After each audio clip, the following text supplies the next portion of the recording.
Hey, how you doing? I'm Francis McCarthy here, your painter in residence.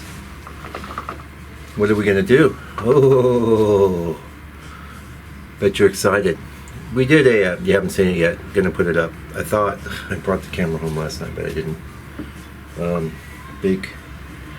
Little Inness study. Where is it? It's not going to show up too good because it's got matte and shiny areas. Yes, what there? Ooh, it's nice. It'd be even nicer when the liquid gets on it, evens everything out. Yeah. So you got me thinking. Wow, I want to do another Inness now. I don't. This one's called Sunset or Sunrise or on something. I'll figure that out before I put it up on YouTube. I've done it twice before. It was in my initial 100 days of tonalism. Someone put it in a playlist, and it's like my most viewed video with like 4,000 or 5,000 views, or I don't know, a lot, whatever. It doesn't matter because it's nothing especially special about it or great. I'm as competent, and but it got in the playlist, and got some traction, I guess. So, who knows? Maybe some of you was the first painting of mine that you'd seen. And then the second one I did was a 7x10. Well, it would have been maybe last year. Anyway, I was doing some research and I came across it's at the Metropolitan Museum of Art. And, I want to show you because this is my corrected version. That is what they have at the Met there. And I don't believe he painted it that dull. I think it's just really going off. So that's been juiced up a little bit. I think to reflect more accurately how it would have looked without all the varnish on it. So it's possible he did it that subdued. Who knows? Either way, this is what I'm going to do. And this will be the biggest Tonalist study I've done at 10x14. So we're gonna get some brushes here. Sorry, I'm probably sure. I could be probably sure. I'm either sure or not. It's too big for me for right now. I need this a little zoomed out. Sorry if that's. Well, like I said before, take a screenshot. I'll keep this up while we're doing the drawing, and then, as has been my habit of late, we'll zoom in. So this is the primary. It's not even totally straight. Actually, it looks like it's a little crooked. We don't know if that's how he painted it or how it was photographed by whoever photographed it at the museum. And this could have been professionally photographed. It looks like a pretty dang good photo, so probably had that professionally photographed. So I'm looking for proportions, right? I think I'm going to apply. I guess what I'm going to do now. Okay, that's right. And what are you going? Hey, Mike. Whoa, it's not big enough to do the whole thing. I have another one that I use for big paintings. Some people might think this is big only because they're so used to me doing small work, but I've worked up to 20, 26 or so. I know it's much larger, but see, that's how we get that one. Because it's basically, it's square-ish. Square enough. Like that. Yeah, so we're going to avoid the temptation of going real dark on the blacks on this. That'll be... So we want to mark things off. I'm looking at here. 1.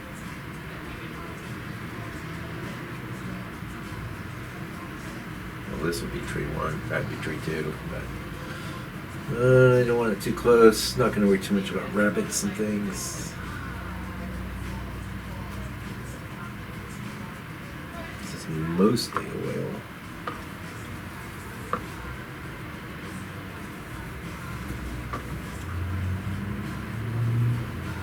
And just for giggles,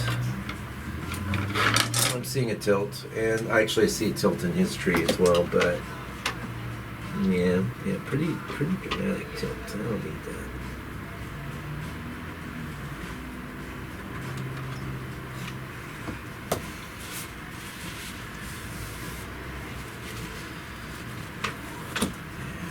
Okay.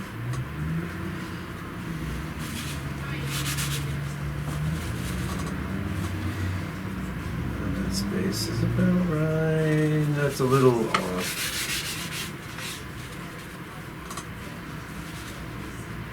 I don't mind if it's a little off. It's going to be off in places, but I'm always trying to get these closer. And a lot of times what I'll do would just be lean back. Can't even see a lot of these little branches right now. The ratio here.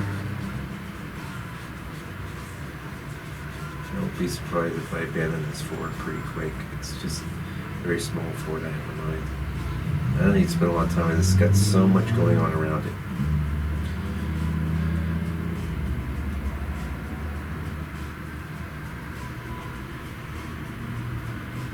Yep. Well, we'll do this one last bit here. Let's see. Interesting.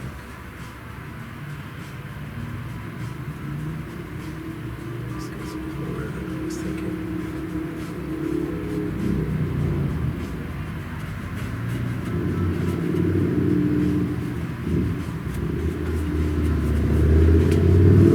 As far as I can. I'm jumping up. I'm jumping up to an 8. There's a lot of just big masses in this painting, not a lot of details, so it makes no sense to use a brush that's, sort of too small.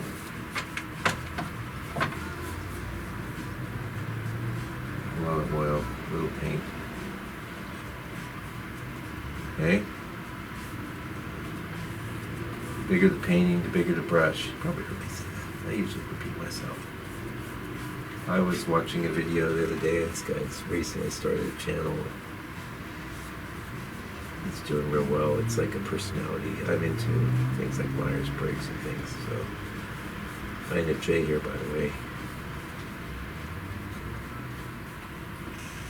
And he was saying, "Oh, I think I'm repeating myself too much." And speaking as a longtime YouTuber, God knows, I don't have tons of people watching. I got my fans or whatever, so I'm not complaining. But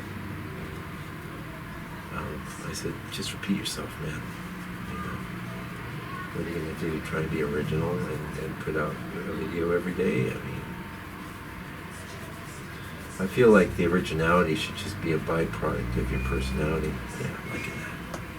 Like our ratios aren't bad. Yep. I got a little far. That's okay.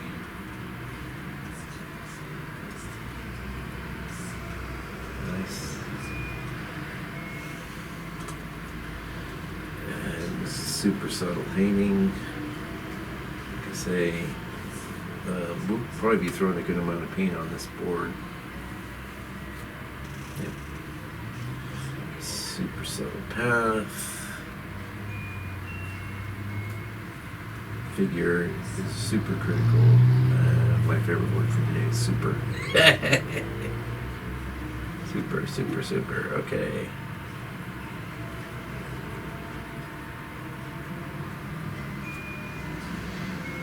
Looking for where this locks in here. No lines there, just a transition of color.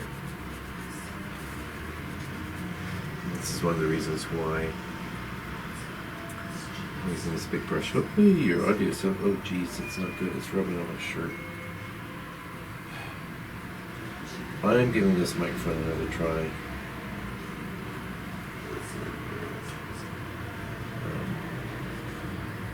Thank you to the person on the channel says they like the new microphone. I'm taking that under advisement. Yeah, you can weigh in though. I'd love it if people let me know. Because to me, it's like it's capturing more of the fan noise. And the rustling against the shirt.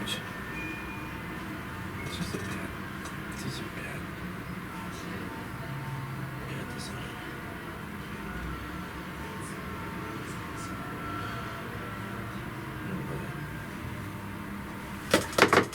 You know what? I'm not even recording to it.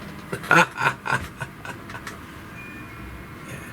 I didn't want to do this today. You know what the sound you're hearing is just the sound from the camera. Yeah. So it's good. You didn't hear all the rubbing and rustling against the shirt. I don't love that one. I don't love it. Not that I love the... in fact, I don't love the sound straight from the camera, but...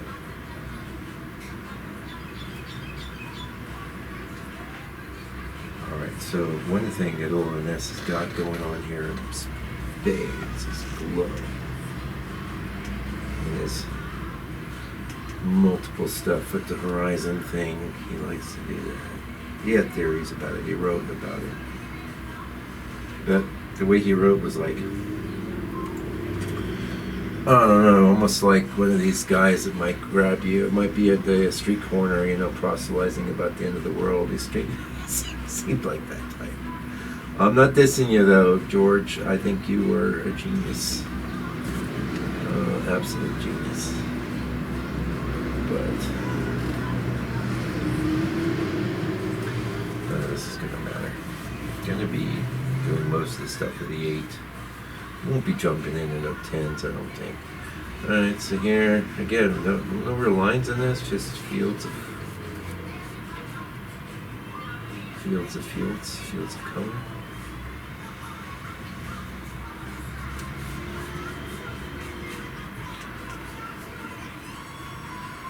Vaguiosities.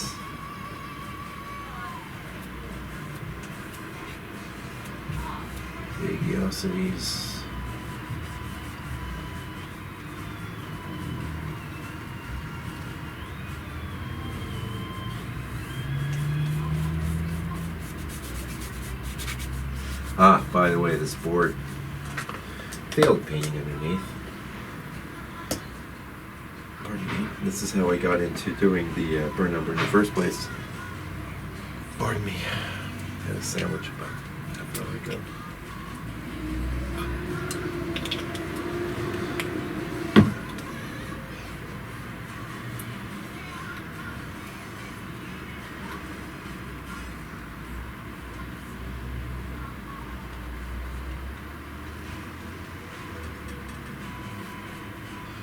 Mostly, there's like almost no pigment in what I've got going on here. It's mostly just the oil darkening the board.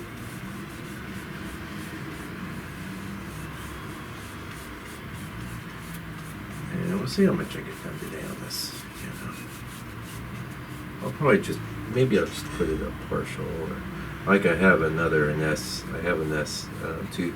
Started one day, finished the next day. We'll see how we go. It's not like we're going to spend a lot of time drawing on this. It's like,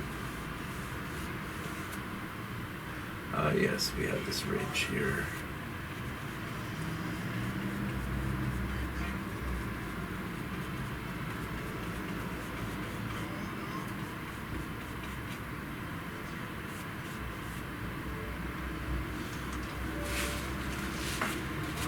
Because we're basically staining the board with oil, we're not going to be able to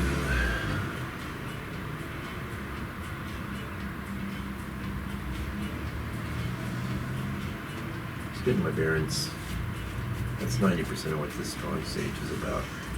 So anyway, yeah, failed painting underneath. So that's how I was getting into the burn number, because I covered over painting with the burn number. Initially, when I was painting over old paintings, I would just paint right over the top of the colored painting. But I thought I got disorientating. It wasn't working. How about that? Subtle.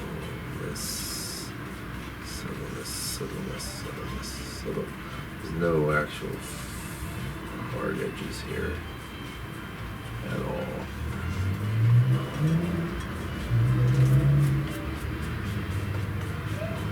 study I did yesterday was really fun. Came out looking really nice. It's not done yet, but like it's in a saleable condition. But I'm gonna push it a little further. I might be done drawing here. It's like I don't really want to go darker. Do I? No. Got these weird little black squiggles in there too. It's like very interesting painting. I think this is late period. Is there a date on it? 87. So yeah, he passed away 5 years after this, 6 years after this, I think. 90. I want to say 91. That would be 3 years, 4 years. I want to say 91 or 92. Ooh, we can see one thing. There's a bit more tilt. And we're back. Let's say goodbye to the reference. Like that. Yeah, it's hitting a little light at the top, but that's working for me. So, better for you? Worse for you? That's better. Oh, that's dark for me. I don't like seeing the light. Yeah, too dark for me to work. Still solid. Okay. And I can make this reference a little bigger. Just don't like it too big when I'm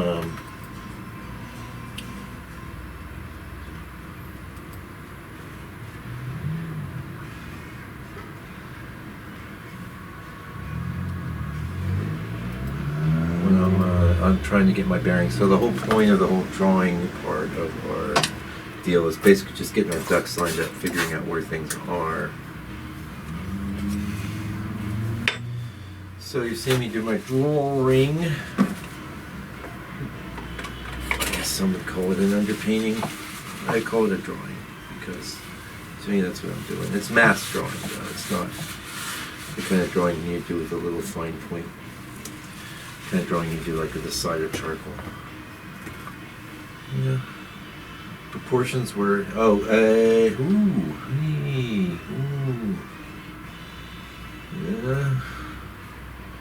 yeah. There's always gonna be some differences. I think he's a little tall, if anything. Right, here we go. So one thing to keep in mind with old George here is like these colors are the byproduct of a lot of glazing and stuff. I should probably be erring on the side of a little lighter than the reference because glazing has a strong darkening effect.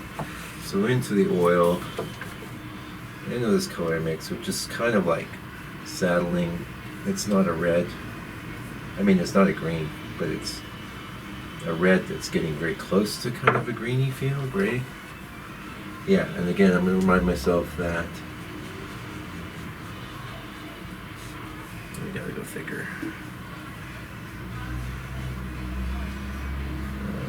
And I'm just going in with some basically ochre and raw umber. Yeah, we'll do a touch of this just to acknowledge that red in there.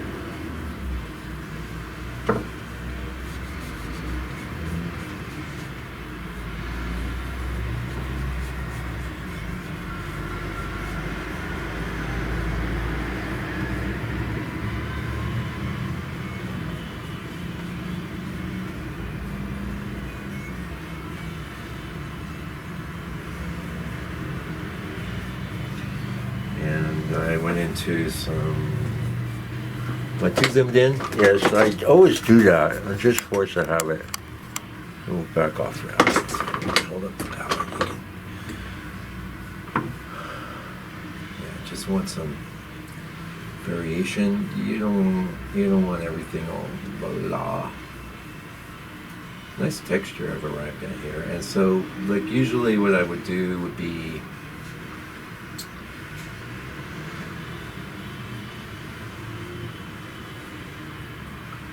To just scrape the board down. I can take a while scraping the board down with a palette knife.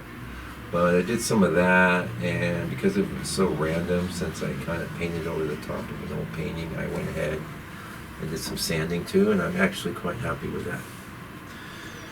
Alright, so I see in our reference where things change a little here. I'm going to go into this. Yep, like that.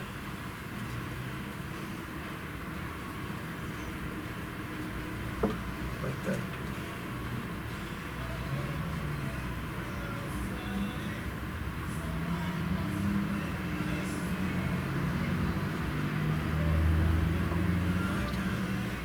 This is so amorphous and open, I could probably make a million different studies off of this and have a bunch of different changes. Okay, gotta remember that that is not raw umber, that's the green, and that will be nice. Let's put some of this stuff that's left over. There's a lot of red in it. So you go too much red, well, you know about complementary theory, right? You can just add some green. Yeah, balance it out. It's a touch dark, maybe not. Too much green. Wow, just all over the map.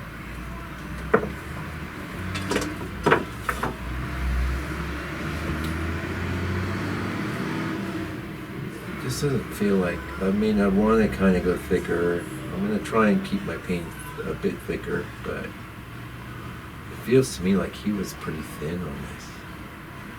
Then even in here, it seems like you get into a touch of crimson, so I keep picking up that palette just for you. Just for you. A little bit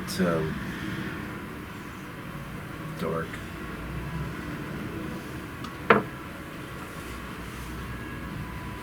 So yeah, a bunch of bits of different colors, you know. Don't get all robot-y. Go, that color is okay. Oh, I'm gonna use it. I have a whole bunch of it. I'm gonna use it everywhere. Don't do that. Keep changing, keep modulating, keep it interesting. Yeah, like that. Well, I managed to use all that stuff from the other day. You notice I put a big bunch of raw umber in the palette. I knew the raw umber is gonna factor. Really, and I'm sure he used a lot of raw umber in his work because it's an ancient pigment. Alright, so we get this dark cloud coming in from this. It's almost the only sort of distinct-ish cloud. Then he's got a little one there.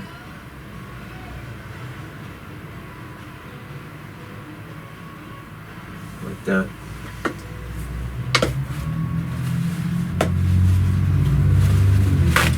I don't know if I'm succeeding at being much lighter, but I'm not too terribly worried about, arriving at the same results he arrived at with glazes. I'm going to be honest with you, I'm not too terribly worried about anything. It's just a study after Inness. We're doing it for fun, we're doing it to learn. We're doing it so you get to have fun and learn, have some entertainment.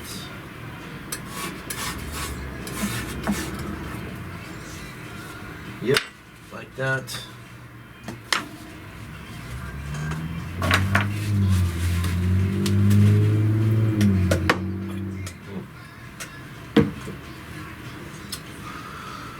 I think, therefore, you might think, you want to, let's have it. Oh, let's show you a little bit. Here we go. Okay. You think, oh, well, just take your paint top down, do the yellow, then the gray, Now I want to do this gray first. It is gray. Even this it looks like it was glazed over with some burnt sienna or something.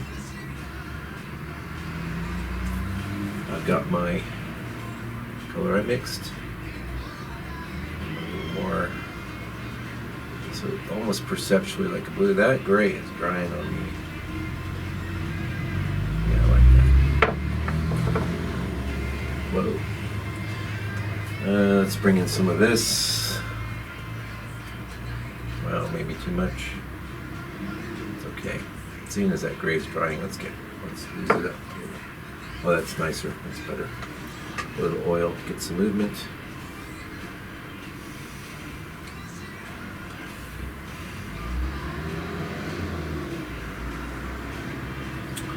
And this is one of the reasons why I put the burn number on my palette, just so I don't have to do it in 2 steps, because I really feel like burn number and gray are working together here.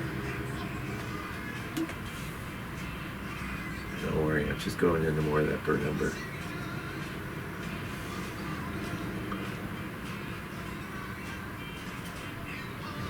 And that feels good. Yeah, like I said, it's my biggest Inness study yet. I've had this board for a while. I've had this board been sitting on us for a while. It's going to be some yellow.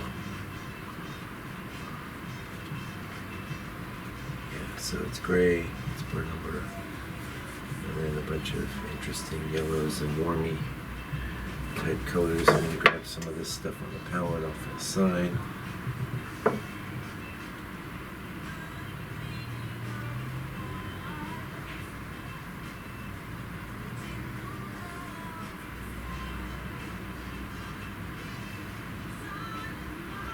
Yellows.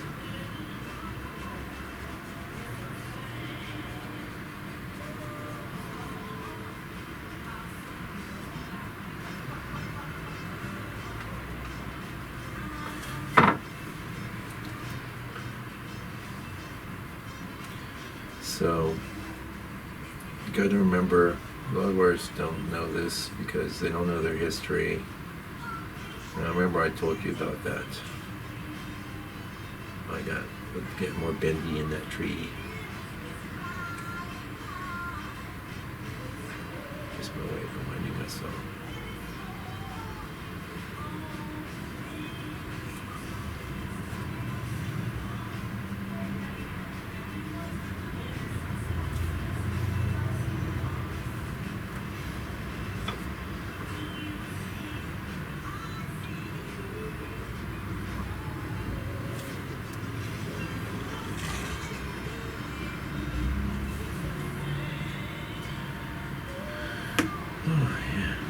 Burn number is really kind of thick. It was in a tube that was like dry at the top. It's been sitting in that tube drying for a while. I think I've had it for years. Yeah, there's some glowy colors above this, like yellows and things. We might just try bringing in some other, like I did with the grays up there.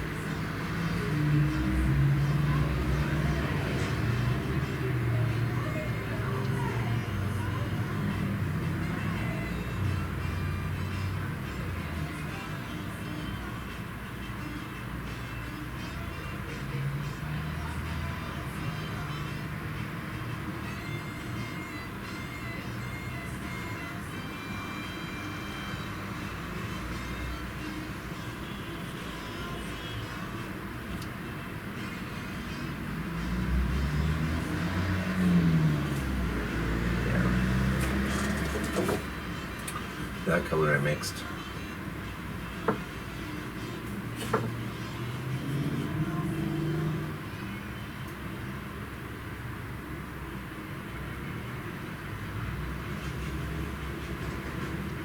Getting little bits, all those little bits are from that gray that's drying on me.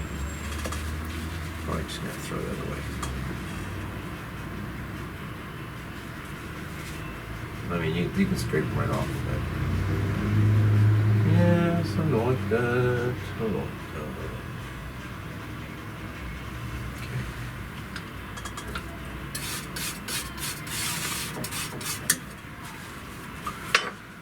Okay. And I got a bunch of stuff in my brush, so I'm just going to go into the ochre, go into the oil.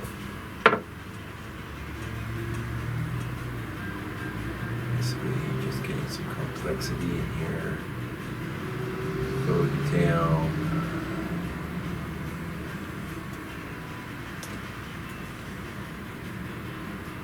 Some transition here. Really messed up on that tree before. I mean, I've pulled it off, but even if that's the only thing I do in the second pass.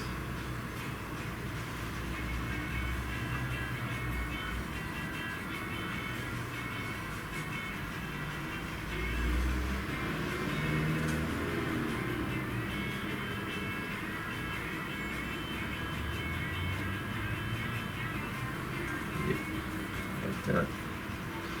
Can you grab some of this transparent earth red? This I refer to here. And we have this ochre.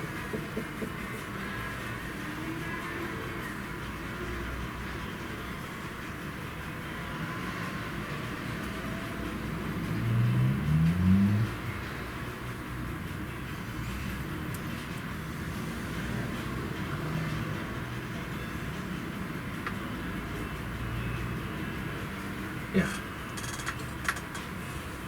Yeah, like that.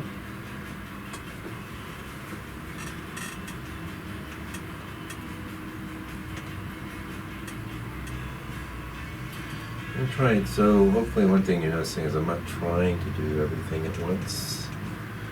I lay down one color and then I know I'm going to be plopping something else on top of it.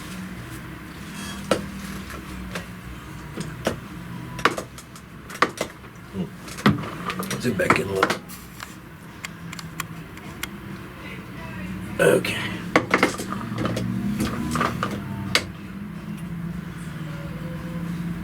Okay. Now, yeah, so we still have a little of that on the palette, and we're going to come up to the edge with this. Remember, it makes a difference where you plump, where you can plump and things in. Plop them in the center, you're going to just get a variation of whatever color you plop in the middle of. Off to the edge, like that, and that little tiny cloud, I'll just paint it over the top. I don't want to get, so they're definitely, be careful about mincing around your shapes. That's all designed to be yellow.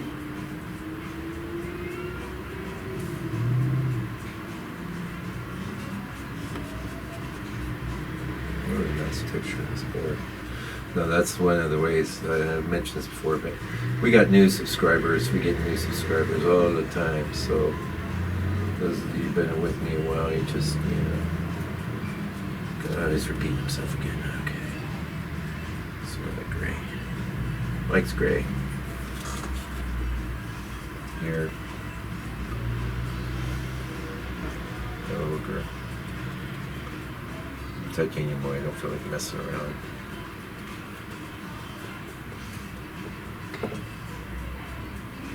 This is like, well, most of the perceptual blue is, but it's been lots of dashes of like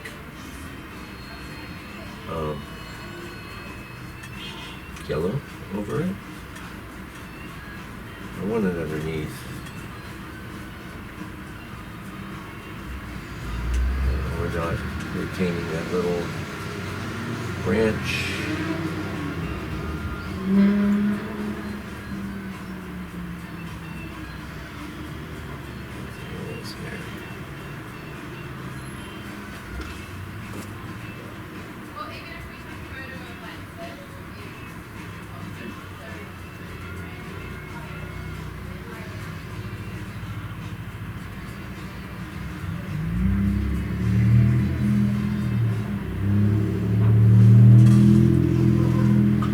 Yep.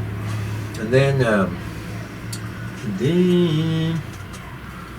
into this with some, I was going to do crimson, but I think I'll do burnt umber. It's pretty subtle. Let's see how cold that feels. That the burnt umber really has a lot of red in it. Let's do crimson. Crimson would have been even colder. And like there's a streak here. A big brush. Big painting though. So yeah, you heard me say before, you're gonna do big painting, don't use a little brush. Use a big paint, use a big brush for your big painting.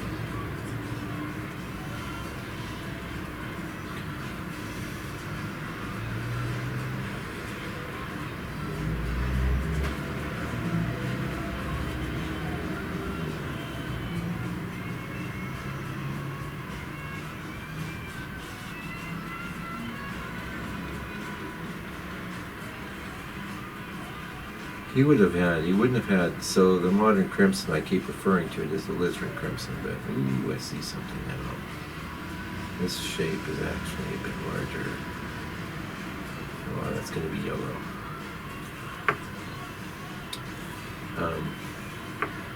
He would have had alizarin crimson, which is not a permanent. Now, the one I use is called alizarin permanent, and how do we pronounce that? Quinquaquidine or whatever. Red, which is a modern synthetic that looks quite a lot like crimson. So if you see, oh, that's nice. Okay, more yellow. Yeah, we're getting ready.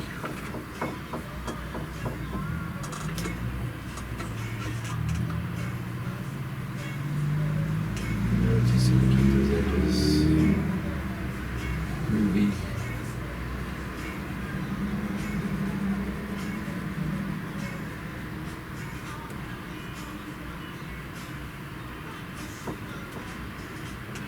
Grabbing some stuff on my palette. Now I'm mixing. Don't worry. I'll show you. I'll try and show you.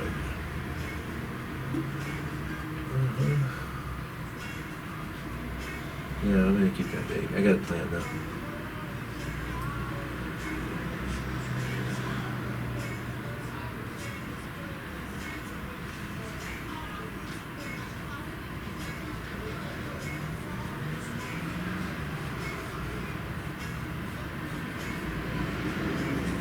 Landscape painting was how Inness made his living.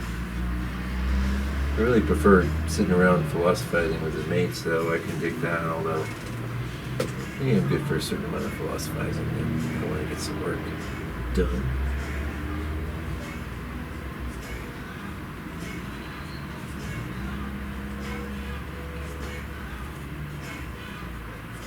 Oh, I'm quite sure he was passionate about his painting and stuff.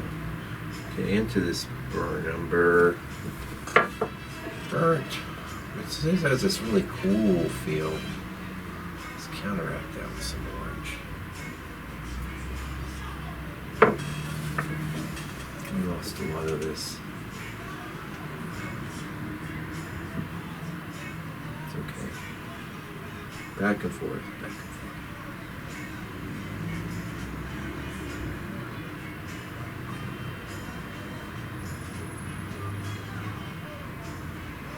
Nice.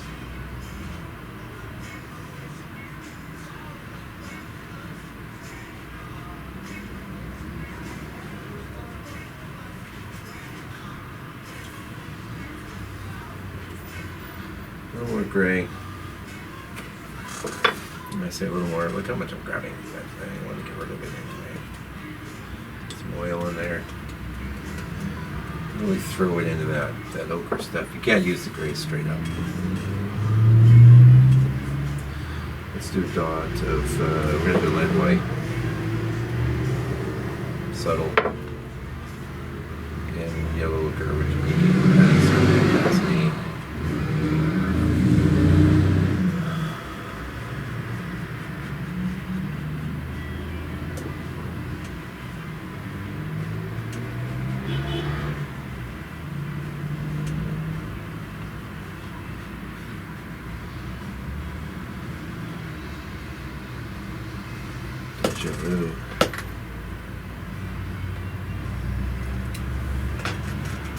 Deja vu wrangling with that little tree. Done it before.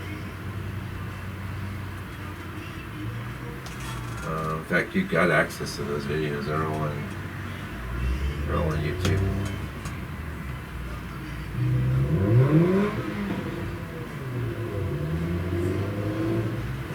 Happy with that. All right. So to lock it all in. Coming in with these yellow tones I mixed.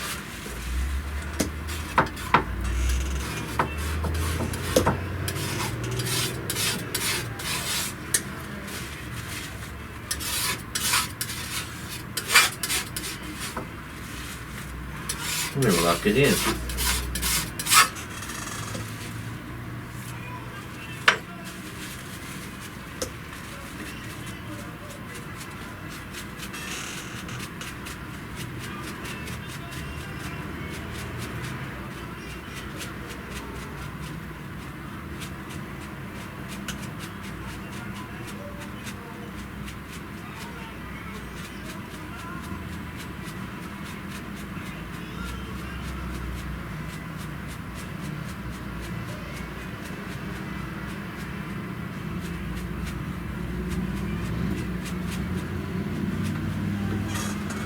Yep, I'm liking that, alright.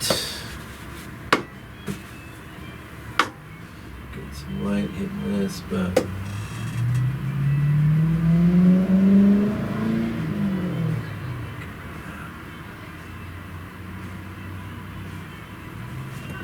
kind of classy smooth, but there's some variation. So, wiping off the brush again.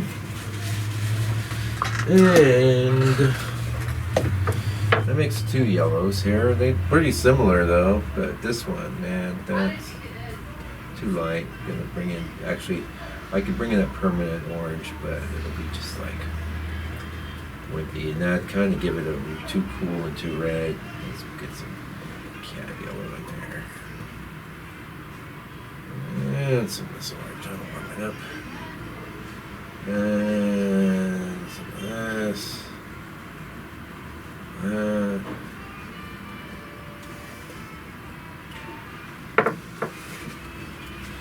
Glasses off. More yellow.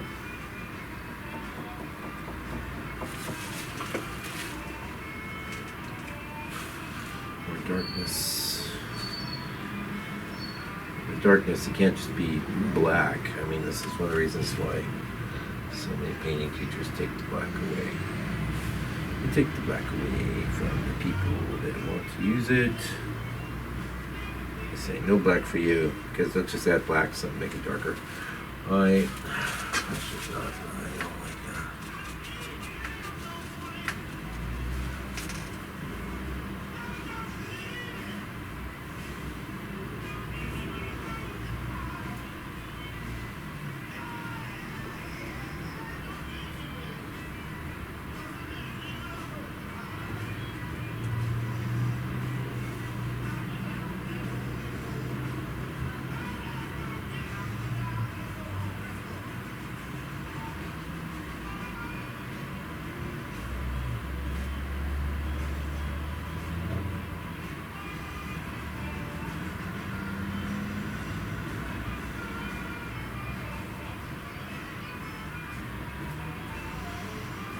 Yep.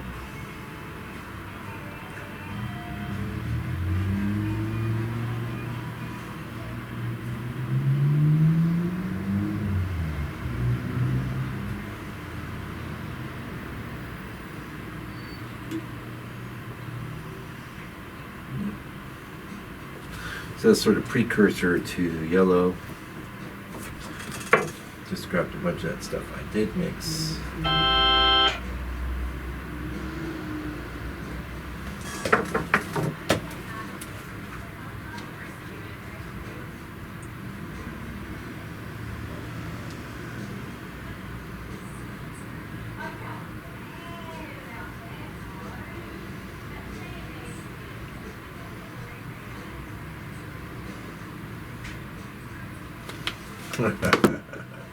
I say cheerio. This is too light, it's too da-da-da. Let's get some more ochre in there. How about that? This is like why people have deep ochre, light ochre, ochre. I just make do with the basics. Like I got me some cat, I got me some. That's pretty good. I got me some cat, I got me some ochre, middle ochre, light cat.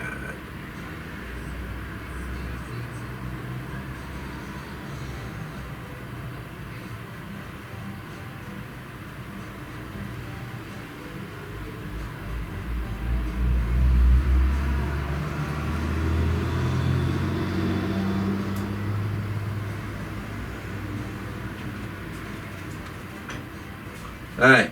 Hey. How you doing? Good. And we're back. Yeah, I'm done with this 8. Just a little big for the kind of things I'm trying to do. Moving on down to a 6.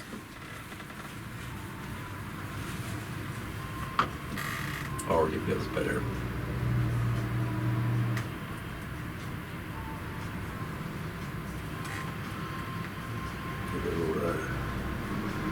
throw in a little transparent earth red in there. Add that too.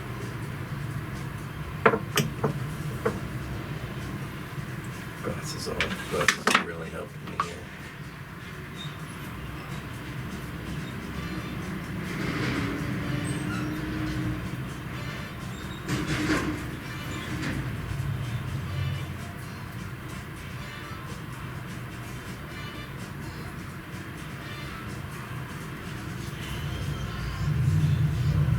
Just grab the color already mixed off my palette.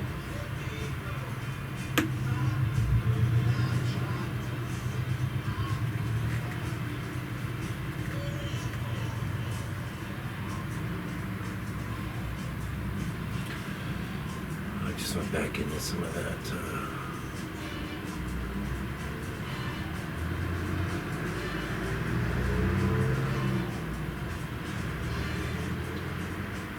this is the thing about these you know, studies after, you got to be careful not to be too tight, because you know, and that's when you painted this, you're just getting it in there, getting it down. You try to do everything match for match, you're just going to fail.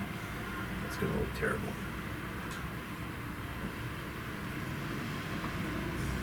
So this kind of thing I'm doing is basically almost, it's not a dry brush effect since everything's wet on the wet, but color over color. Perfectly valid approach. Before I get into too much of that,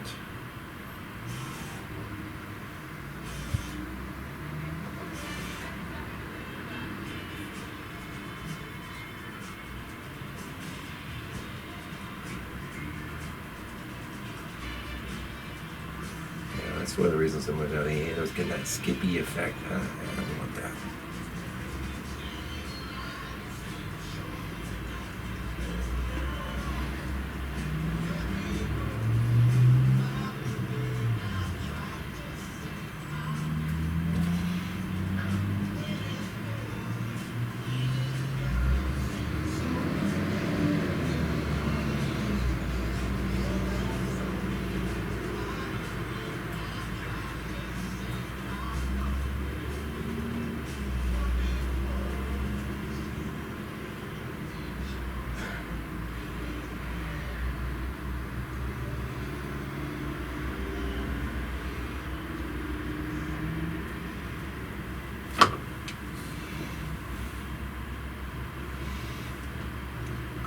Much happier with the 6. But the 8 is a good thing. It was good to start with it. It's good to use it. You know, what am I trying to say? Well, what I'm trying to say is like, what I've always been saying for 4 or 5 years to you, and before that to any other student that ever graced my studio. Always use the biggest brush you can.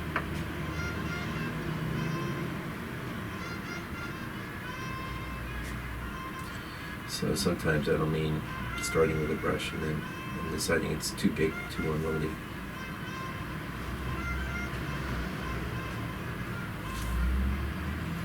Into the ochre. Oh God. God.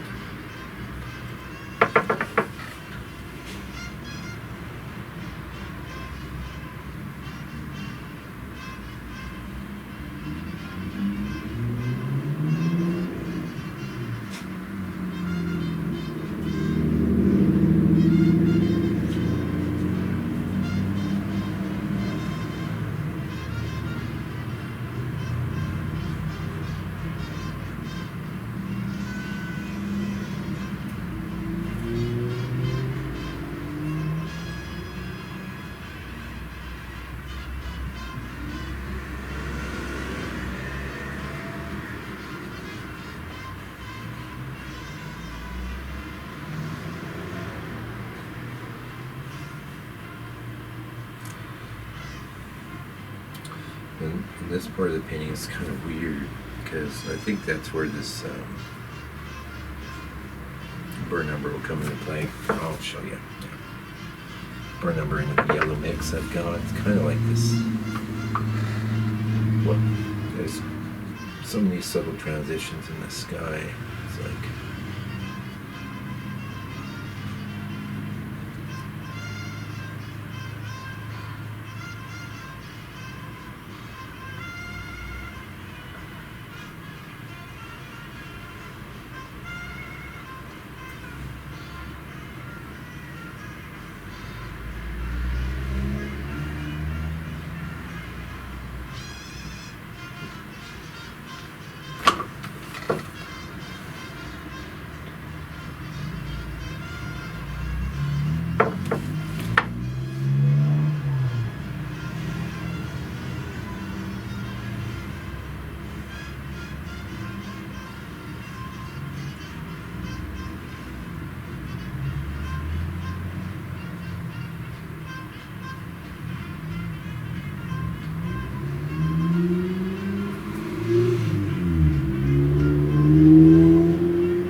Well, that's good. We can use some more of this gray into that. This color, which isn't black, but it's like that red to counterbalance the green effect. And when I say red, I mean burnt sienna slash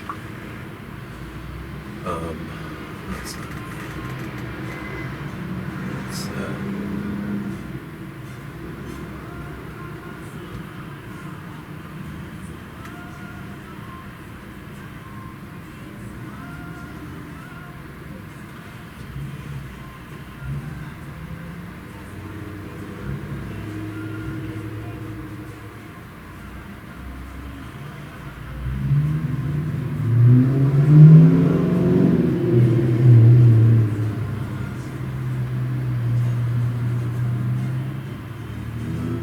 and keep in mind, we can, you know, go lighter, brighter, more yellow, what have you.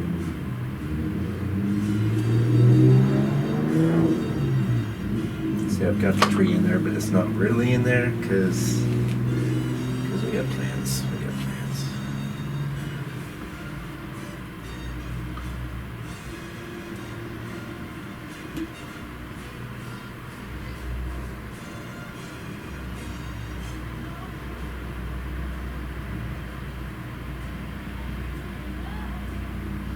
I'm pretty happy with this. Oh, what time it is? Let's have a look. How blind is a bat without these glasses? Oh, 4? Mm-hmm. So most likely this will be one of these situations. Sky today. Other bit tomorrow. And my friend Joe come by, set him up with an SD card for a little trip he's got. Trip. So the most important thing here is keep everything looking painterly. You know, don't have like fields of one big color, because that is not the way his painting looks at all.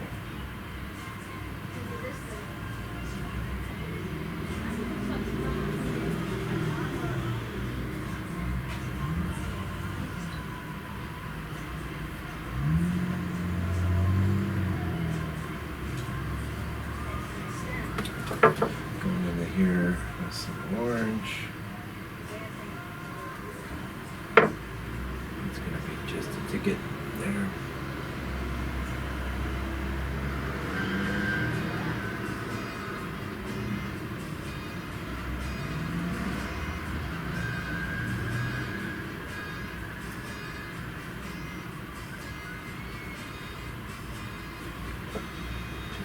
Okay, so we got some more of this. We'll use it up.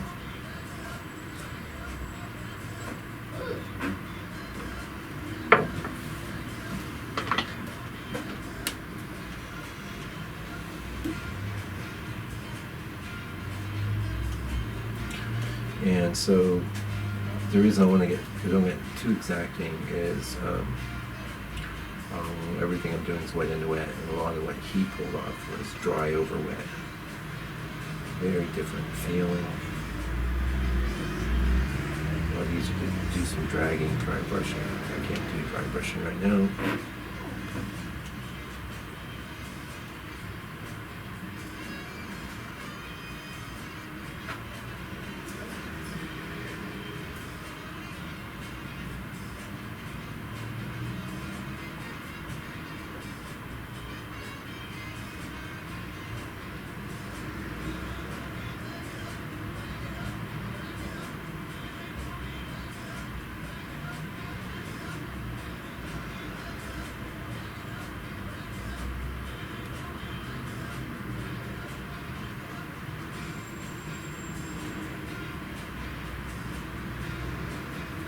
This looks really nice. A little lighter here. Get that's the right color. Keep these edges really soft. There are no harsh edges in this entire painting. Now, one thing I wanted to do is swap this dust.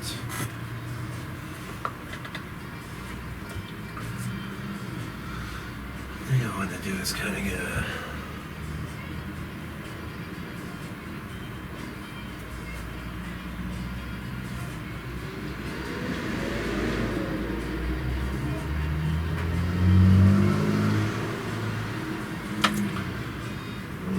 do this swab in the oil trick. Swab, oil, white. Because I think the swab alone wouldn't really pull that off.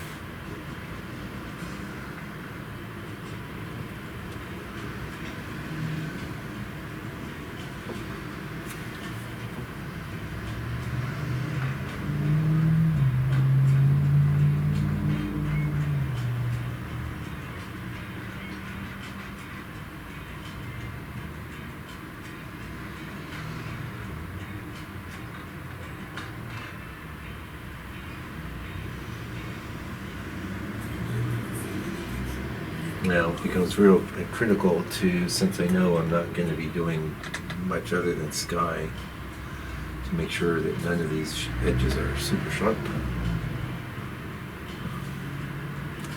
Not too much paint on my brush for the kind of moves I'm trying to make here. Vague. Everything vague. I did catch a bit of myself in the video where I'm saying, yeah, keep it all vague, and then an hour later I'm like, you don't want everything vague. Which isn't like both are true. So it's situational truth. Like that. There's definitely more yellowy glows going on, but as a base, I'm quite happy with this. It's got a nice feel. It's fairly faithful to Inness.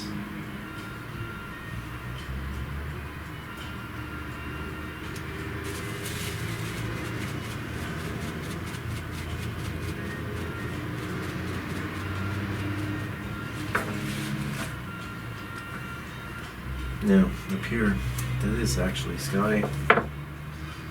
Be a tone like that. Some of this.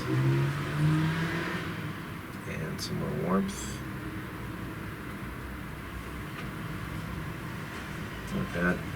Let's do some more of this.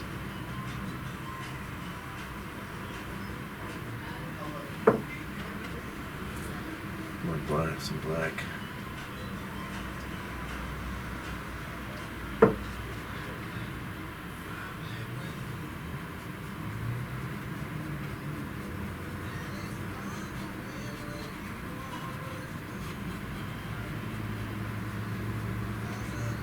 Okay, for a little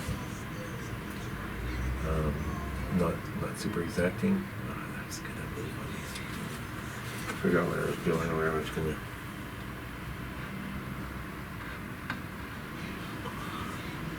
Looks 10 times better than if I just minced around painting all that.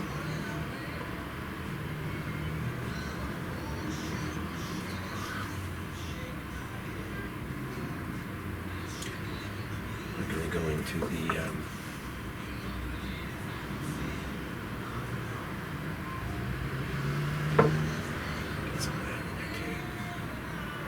so you notice a lot of, for the lesson here is like, stay away from mono. Hey, how you doing? You're good.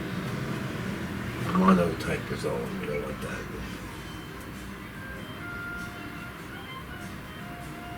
And stay away from harsh edges on this kiss of death. We can get away with a lot of stuff on here, as long as we don't have any harsh edges.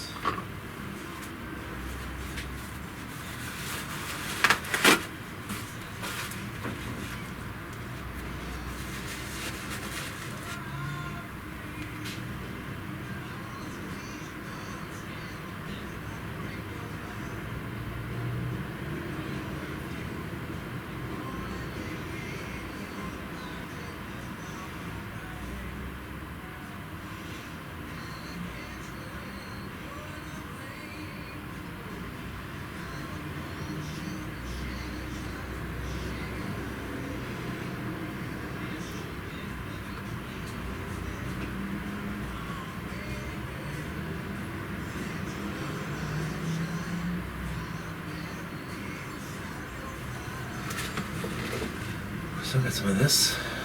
I'll go down in here.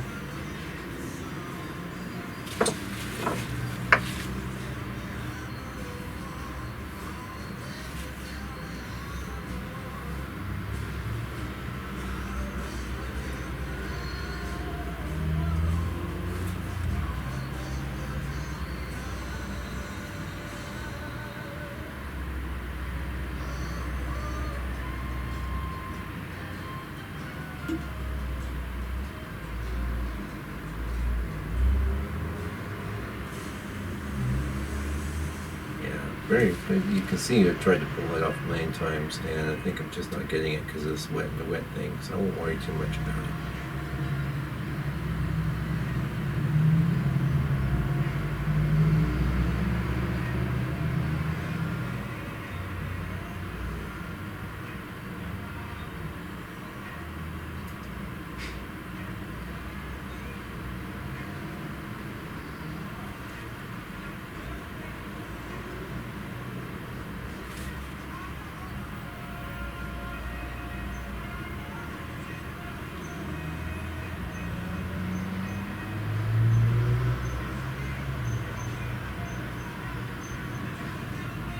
It's quite lightly, ended up being quite lightly textured.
My glasses on, see what that looks like. Yeah, what I like about the paper towel is just breaks things up a little. Don't usually want to leave it just like it is though. Okay, wipe that brush off. Otherwise things take on their own feel. So my brush has got no paint on it.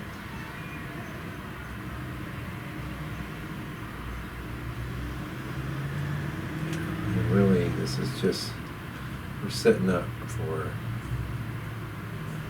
like doing some cold dry brushing.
Ooh, I thought I wiped it all off.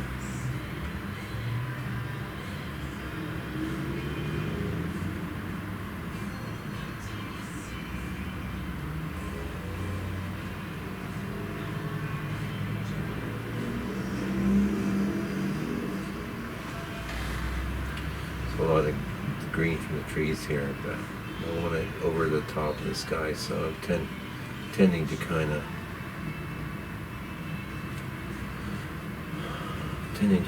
like, how are we doing here? Alright, good, we're recording. Yeah, I'm pretty happy with where I'm at. Why is this painting challenging? Because everything is so subtle and amorphous. We're up for it. We've done this a lot, this painting. Never this big either. And you know, I'm not uncomfortable with painting large. Just don't do it too often because large painting in my life. This is a 10 by 14. I'm pretty sure it's a 10 by 14.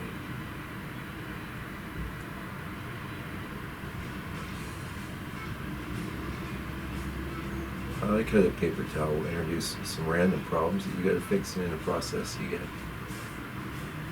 We're going to dry brush there. I can already see that'll be the solution. So right now I'm doing some smoothing. I don't get too carried away.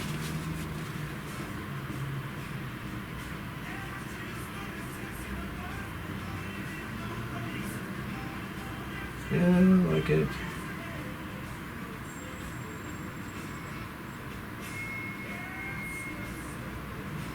Like that.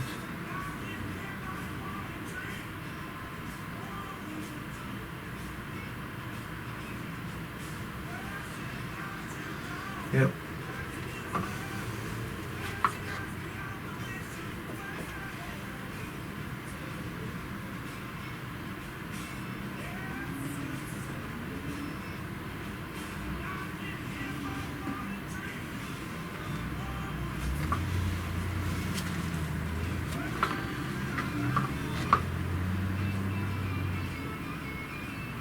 So you want like blobs.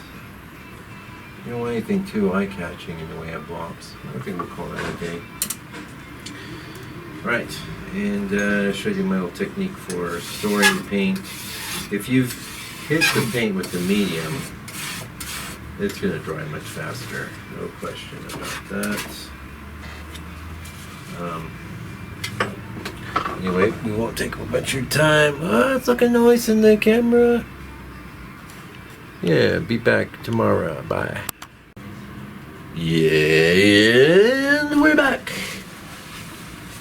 It's been a while. I don't know, it's like 3 days. I had 2 days off. And then I didn't work on this the day before my day off. What was that? I don't know. I think they're just scattered. But this is bone dry now. And that's good because you can see it's like, this is like really yellow. This is less so. So I was thinking, why not just give it a quick pass with and one of the reasons was because I was thinking of glaze. Now I can glaze on this. Normally when I glaze, I've got a coat of liquid which helps me control things because there'll be a certain amount of absorbent? I don't know. Absorbingness to the painting. Now, here's the thing. Oh, actually, I won't use this. I'm going to break out my... I was just getting ready to do some glazing with Cad Yellow. You can do it, but Cad Yellow's got a lot of opacity. I'm going to do the Hansa Yellow instead. It's only semi-transparent. Let's just put it in here. We won't need a lot. It's a good for you too, so you can just see the difference between the two. Hansa Yellow, Cad Yellow, very close, very close. Also, because there's not any real strong darks or blacks in this, it won't matter if I'm taking things down a bit. It won't matter. That's what I keep telling myself. All right, so we put some paint here. I don't need a ton. Ooh, it's drying up a little. It's drying up a little. Holding up pretty good though. That's about right. Yeah.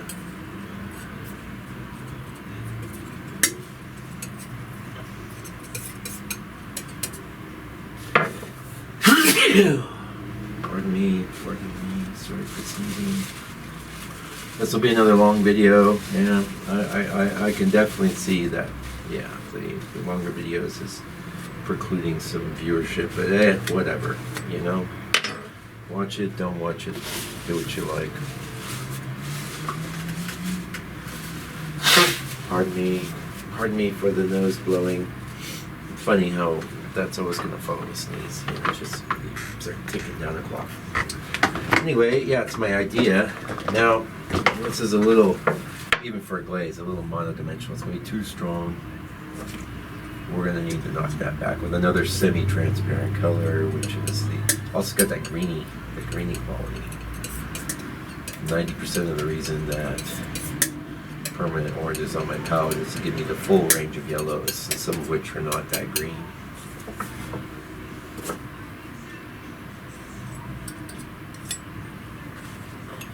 Yep. Like that.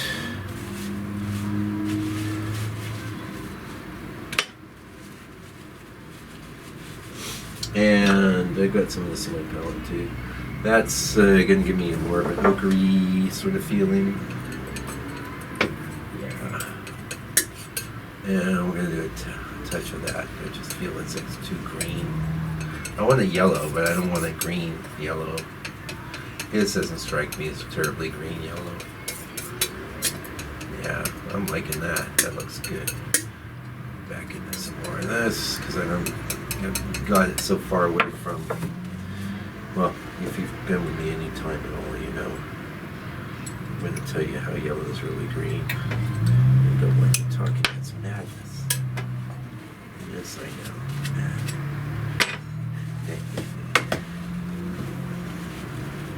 Add some glaze of that into the mixture. I feel like I need more oil.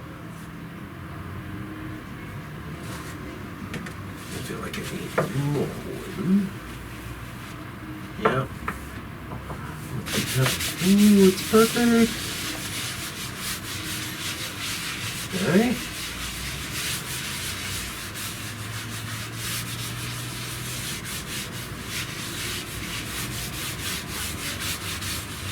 Let's give you a chance too to see that actual amount of opacity. Let's go ahead and Go and see that through. I like kind of how it's knocking that dark umber back a bit.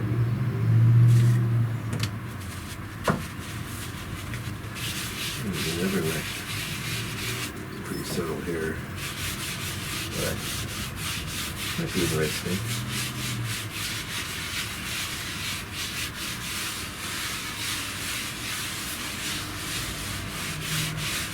And you see what I was talking about with that greeny feel, and that's with me counteracting.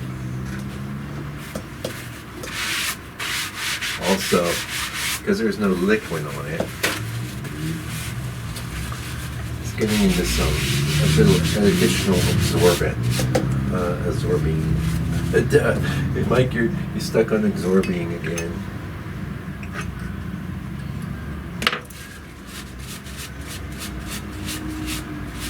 Yeah, now I'm really aware of where there's the reddish bits and things, but that's okay. It's all going to build up. I'm not going to even worry too much about that right now. We might get back into some of that when we're not going to do a lot of sky today. I just thought that might help me set the tone for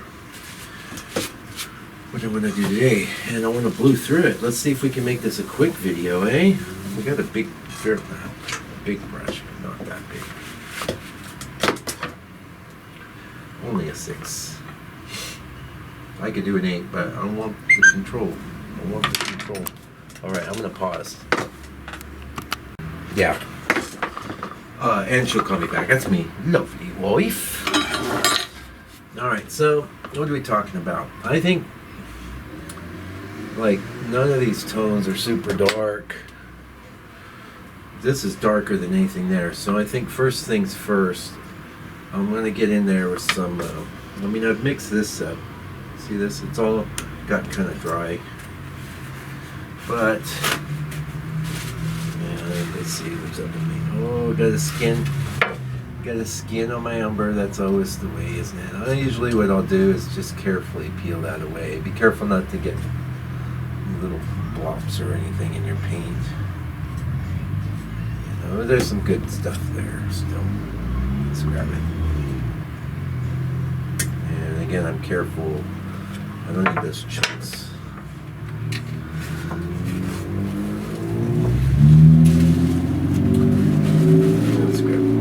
Same thing with this green, the green umber. Got a skin on that.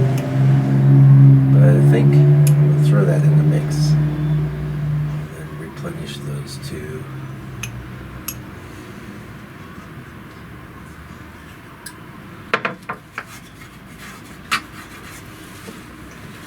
Yeah, paint drying on you. That just happens. Don't cry. Raw umber, Daler Rowney, Georgian brand. That's a student grade. But I really don't know much difference. I really should dig a little deeper though, maybe one day.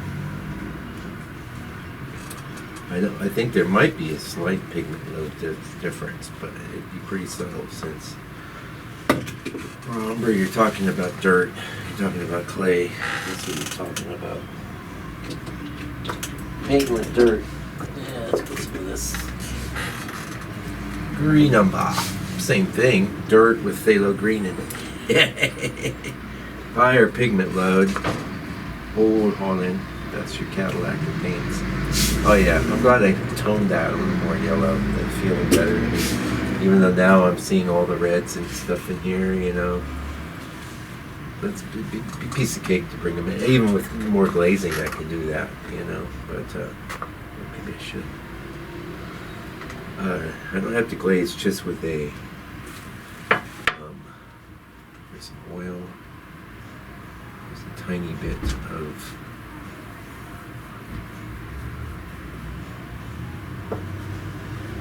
See what I mean? Oil paint's incredible.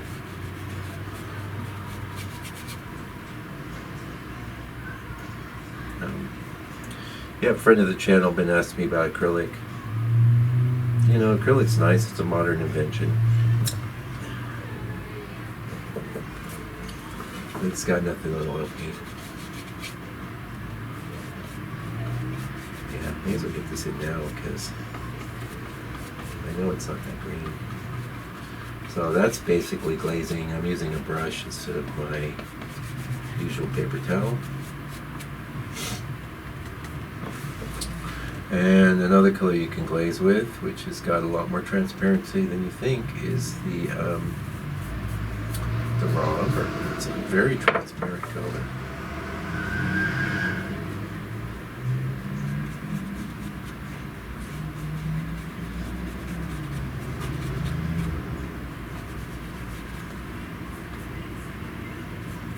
Remarkable color. It acts very different depending on what it goes over.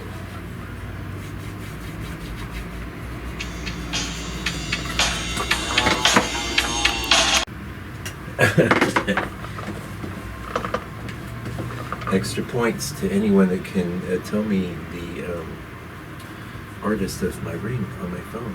Okay. Yeah, this is nice. This is good. See, it's all very transparent.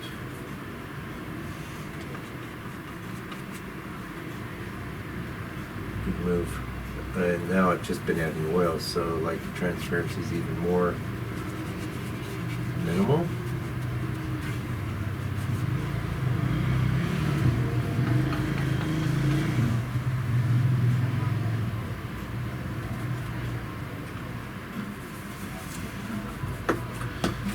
Like I said, usually I would have some liquid on there, so the staining that's occurring is like more stainy. Glad I done that. Glad I did that. Now here, it's almost getting into some. Can you see that? Oh yeah, we'll keep it like this for a little while. Since I'm already messing with stuff, I'll wipe off my brush. I'm gonna get a dot of this. Look at how much I've got there. Nothing. Next to nothing.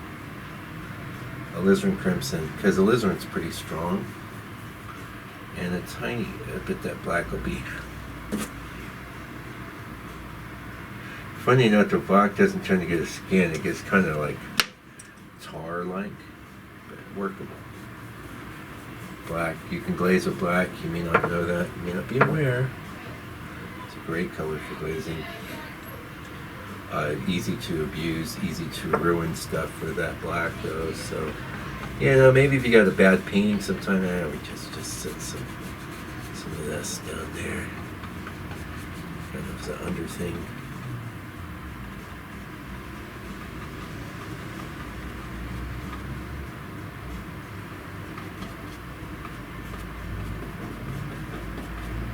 Like that. Just doing some under stuff. There's also, like, you can see this stuff going on the sky. Now, we have accomplished a bit of the subtle whatever there, but we're not going to get into dry brushing and whatnot. It's just easy with the painting having worked out to where it is right now to get some of these things in. Almost zero color on this right now. And that is glazing with a brush. That'll be today's lesson. Hey, nice. Glazing with a brush. Who knew we could do it? He's always using a paper towel. People ask me, what are you doing with that paper towel? And then I put them on the glazing video I have. I have a glazing video. You can watch that.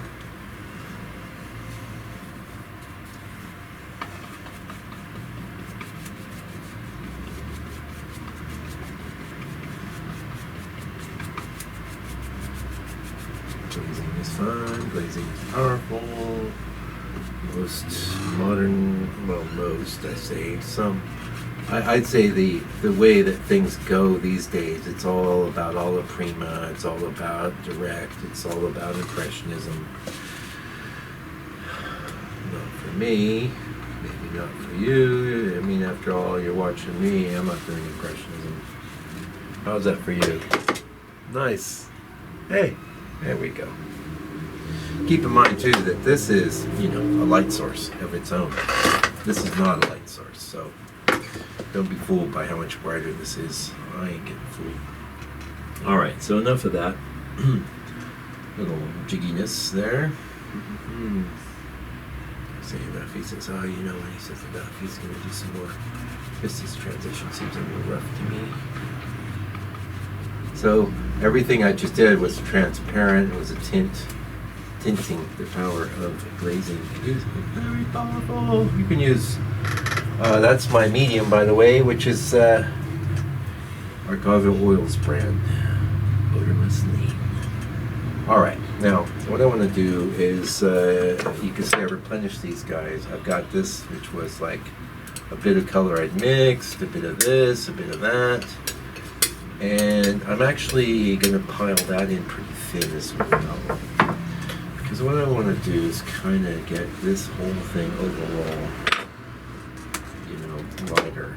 I feel like it's very dark. Okay. Let's start up here. Into the oil. Now this is not glazing, it's just thinning it. This is a good amount of opacity going on here. Now, I mean, a lot of these colors are transparent, but yep, I like that. That's the tone I want to set. That's this green. And there's one of those chunks I talked to you about. We'll call this cheap chunks because old Mike was, you know, using some of the old paint. Yeah, that's got a certain amount of red in it. Cheap chunk. Soft edge. Never too soon to start on those soft edges. You know, it's Christmas Eve today, by the way. I'm here. I'm working for you. My hope is they, you know, get this into some sort of state. I'll put it up. Or maybe I'll be lucky. It'll be 2.5 hours or something. But imagine if I was showing you all that, all that color mixing. Everyone always wants to see. Oh, I want to see you mix the colors. Yeah, you do. And 90% of everyone else is going to be like, oh, that's so boring. I'm bored. I'm going to go watch. I'm going to go watch an episode of Seinfeld. Yeah, I've only seen it before, but it's funny. Oh. Okay. Ooh, that's nice. That's nice. Just plumping it in there. Yeah. Get rid of that dark. Keeping it loose, keeping some of that board coming up through. In fact, time to zoom in. Oh, closer. Ooh, did we move the camera? Who moved the camera?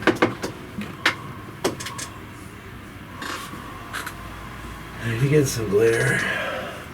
How's that? Yeah, I think it's workable.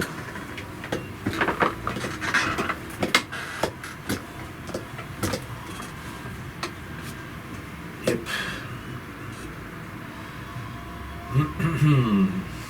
Yeah, I mean, I'm tempted to go into an 8 for this kind of thing, but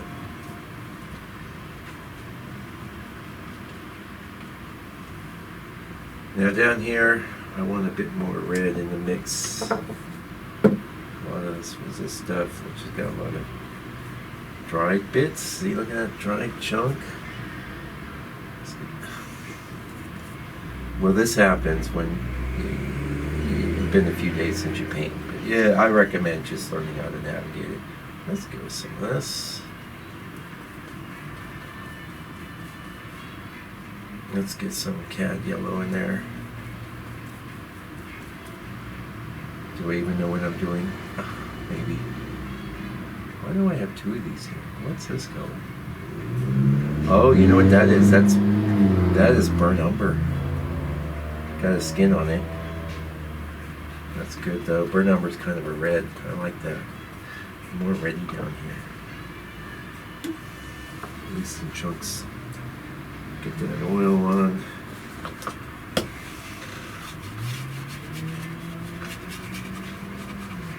Like, so, you know, my approach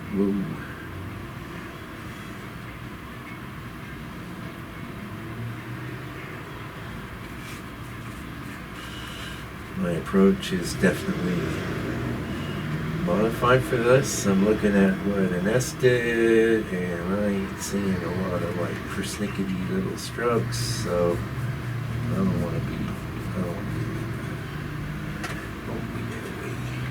How's that?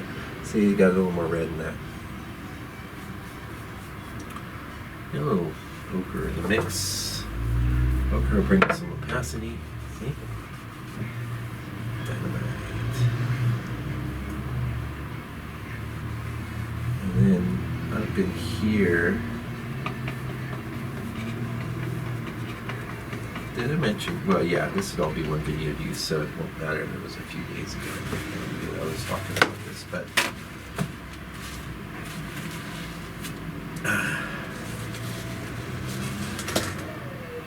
Noise. Did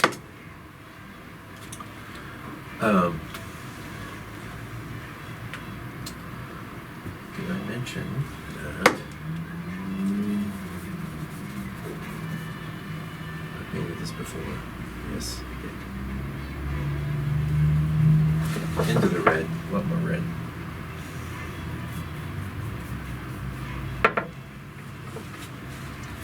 Into this, I want a lot of this.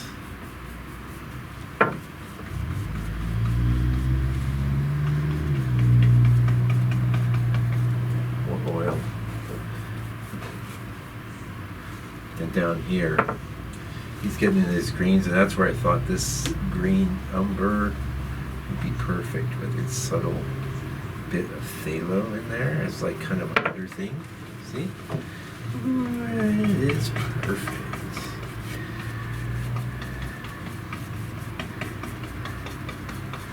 Yeah, so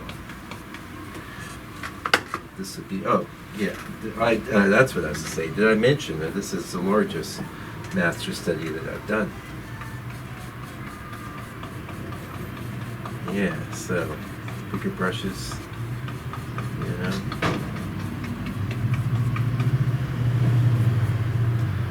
Get into that umber. I'll show you. So umber into that green umber.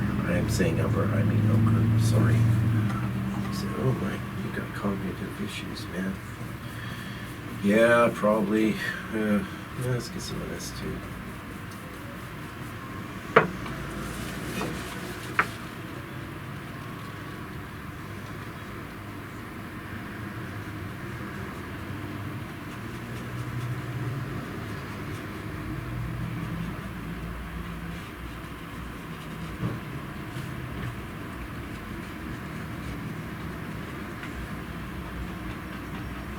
And, you know, these like semi-greens, right? They're semi-greens. It's gonna look awesome when we pop some proper greens on there like he's got. Gonna look awesome. Oh, reference turning himself off. Yep.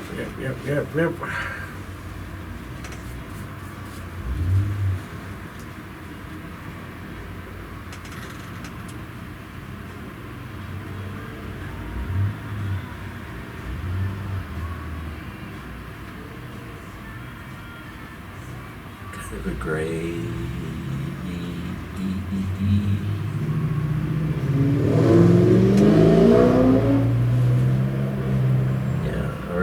There's like not a, well, there's a few hard edges. I won't say there's not a hard edge. I was just about to, you know me, I like to make statements, put the big blanket statements and then amend them later. That's my style. But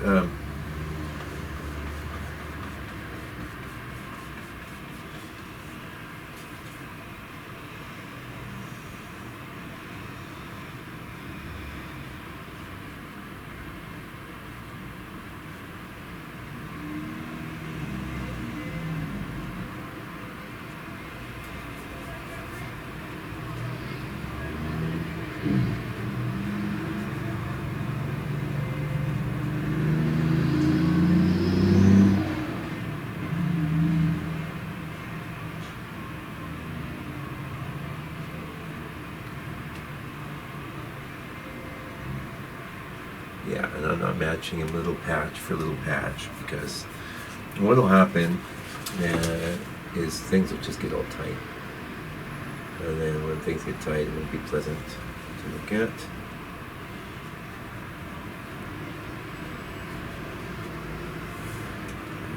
So we did do some painting here, and you can see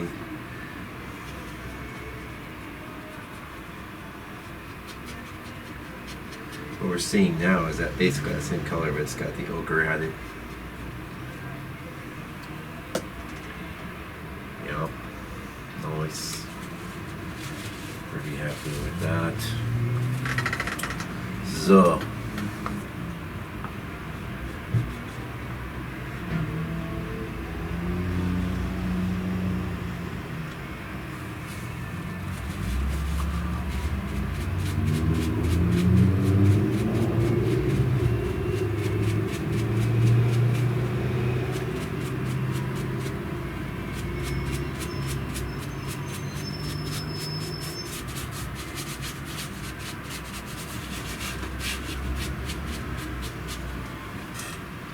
Yep. Yeah, that's looking good. So,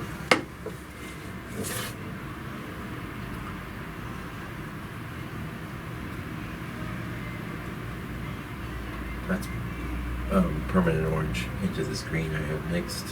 She's got some chunkiness. Yeah, you can see there's chunks. See there's chunks. Do you just? Oh, I mean, I'm not gonna throw that paint away. Ooh, a lot more red in that.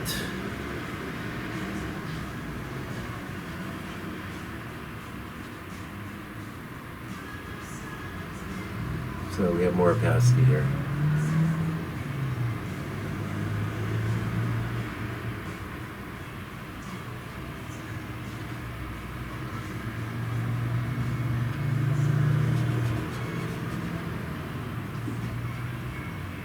This texture on this board. So this was an old failed painting underneath, and then I covered it with. Don't forget too, we can bring in some of that sky stuff too. We don't need to. We can do a lot of back and forth in here. Yeah, pretty happy with that.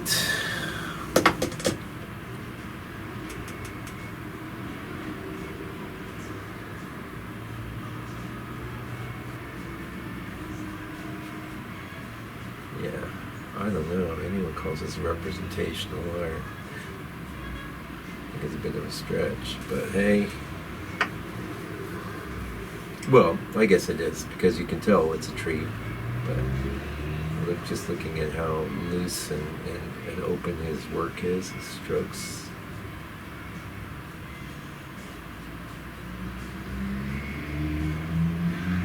Definitely the plan is to come in with some of the sky there. Gonna be some back and forth.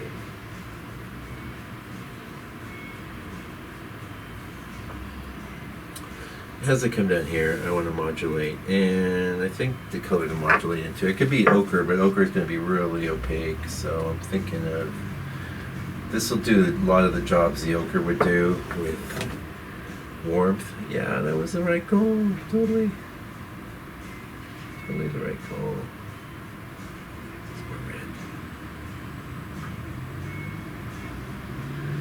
That permanent orange is a semi-transparent, semi-opaque. I don't know which semi it is. It's right there in the middle. Yeah. And here, I'm going to get into some of this. Now, these are some subtle modulations, but it's a subtle painting. And old Inness, a very subtle painter, so.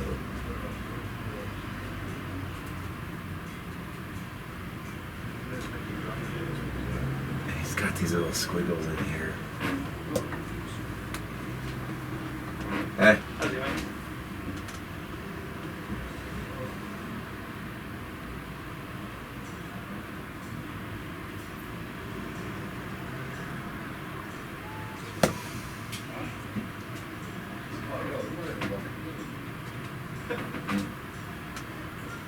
So you better off with a bunch of loose passes.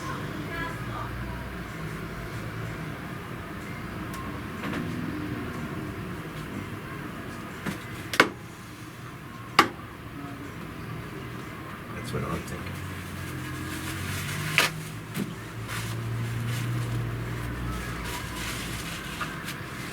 That's like this, but more red. And instead of the one, oh, was that burnt umber would be good. He would have had burnt umber.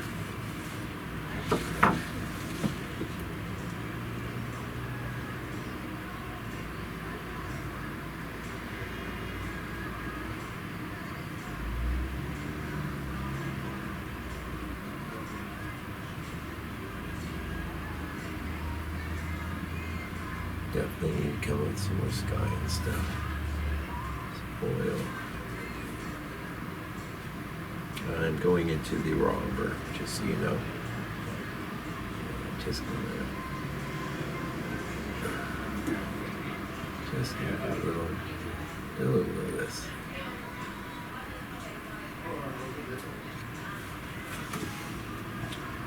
A little what? You said you didn't do much.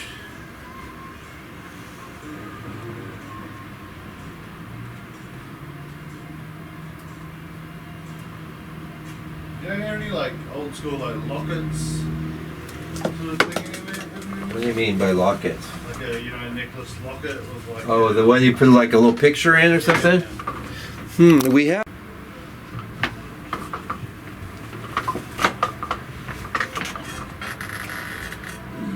Okay.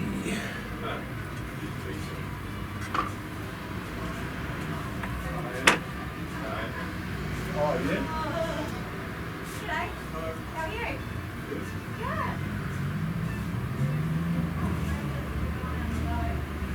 Yeah, the paper drive today.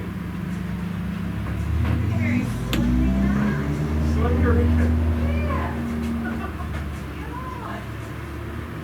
You know exactly. Yeah, I'm just getting it at 1 o'clock actually, don't worry about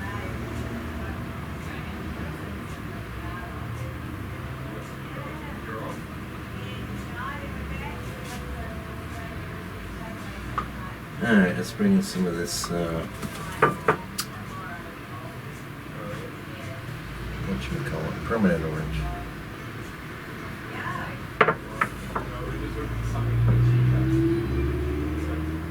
Something more twitchy.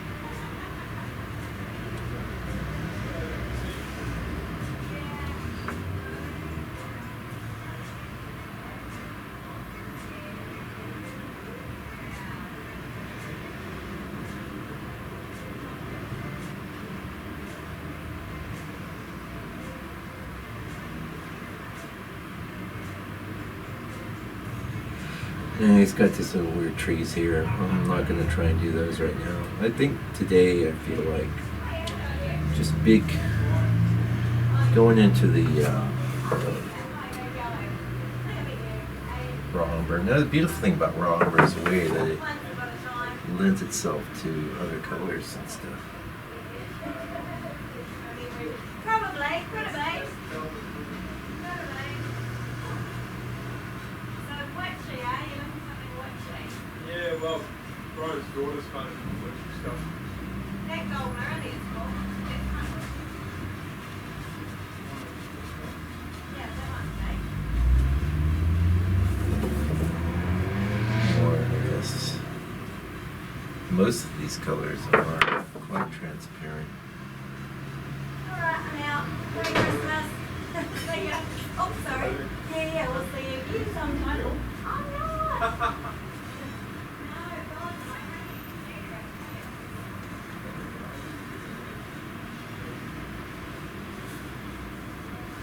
So, for me, when I want to get into some opacity and I've got all these transparent colors, I'll reach for yellow ochre. It's very, very opaque. As is like, that's a little, as is your titanium white.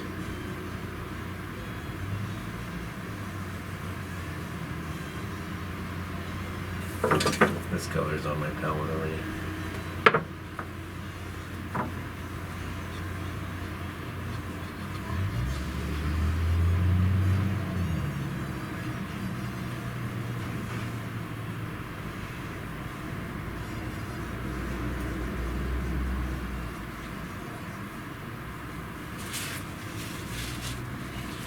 Yeah, it's good getting starts and things,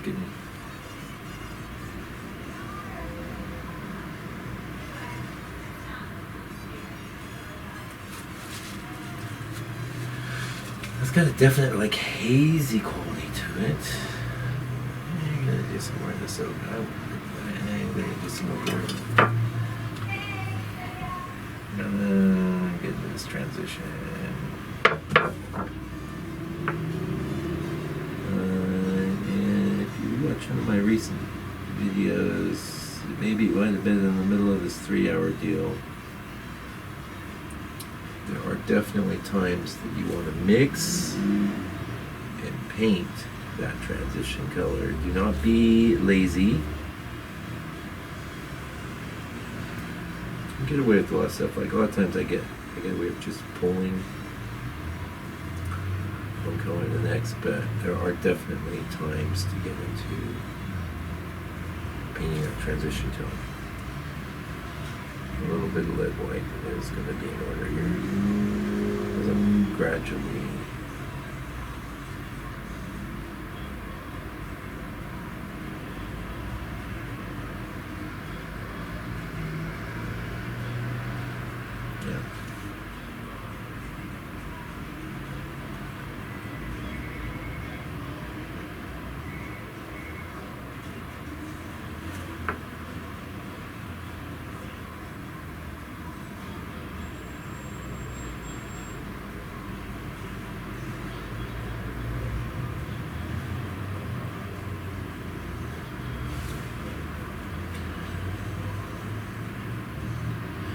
I've done this painting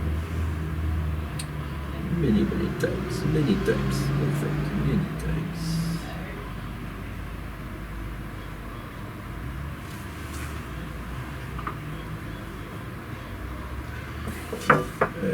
Just grabbing a little of this number.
And a touch of alizarin crimson in there.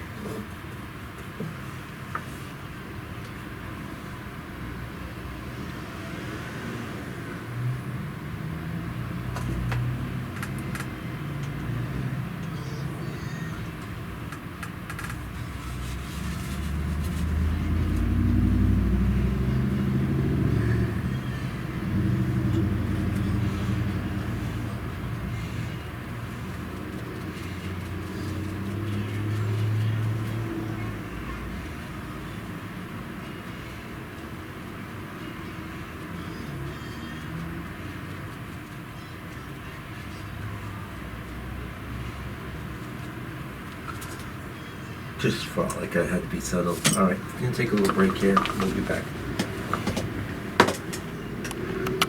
And we're back.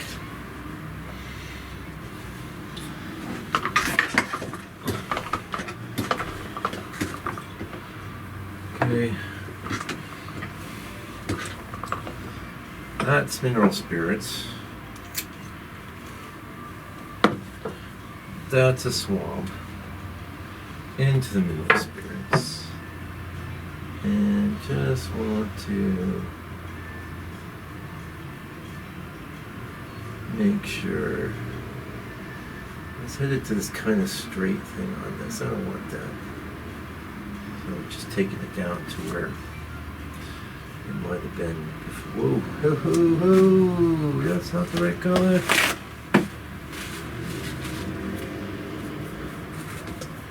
Taking it down to where it might have been when we started. Good. There's a heck of a lot of stuff going on there. Okay. This goes out a little further.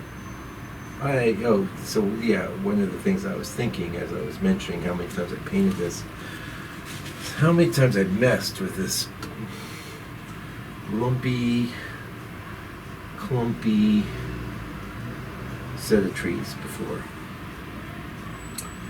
We have danced before. I know you, lumpy, clumpy trunk. Lumpy, clumpy hump of trees. I know you. Now, it's going to take us a little while to finish this one, so we won't be done today, I can tell you that. I can tell you that for nothing. I don't need board texture breaking through this at all. I really don't. I just wanted, I felt like I was lost, and that's why I broke out the T-spray. Over here, it just totally breaks up into a bunch of nothing. You know? That gives me some bearings. He's got like a green here. I'm thinking it might be actually so gouging from here. I've come in here way too low. Not way too low, but too low.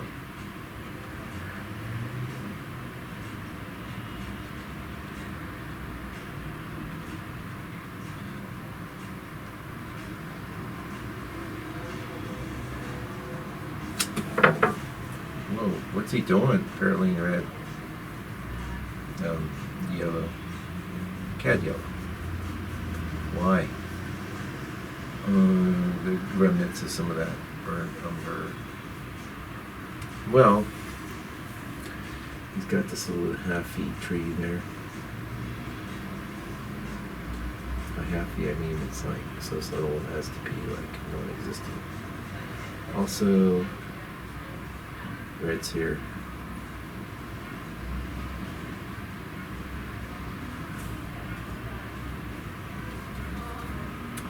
Going into some of that transparent earth red.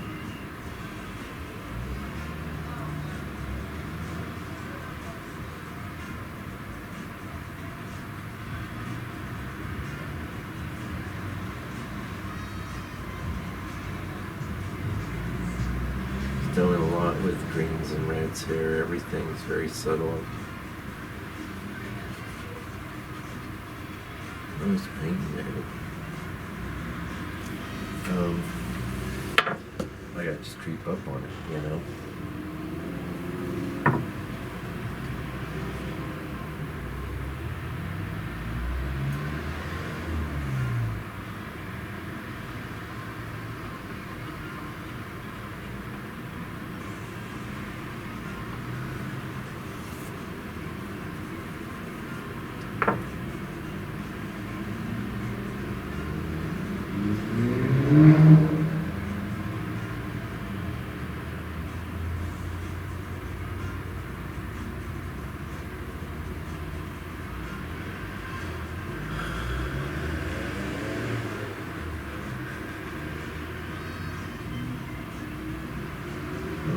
guy. He's here. Actually, well, it's still there. Kind of dissipated. I was thinking too, little guy. I was thinking that a little while back. Little cow figure. Mr. Mystery. How do you relate to the tree? Well, you were here. You can kind of see the impact I've had today. Just with my subtle, very thin coats of, I don't know if I can do the head with this, but I can try.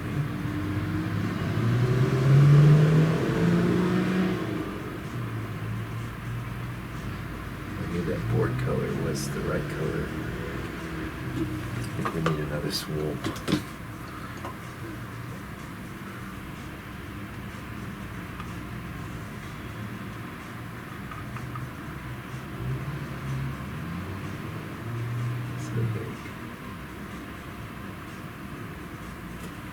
There he is. He, she. Can't really determine the sex of the figure there. All right. Also, I have another idea. It might be a really bad idea. I'm going to grab some more of this. Yeah, I'm going to crumble this. And I'm going into this. And I'm actually...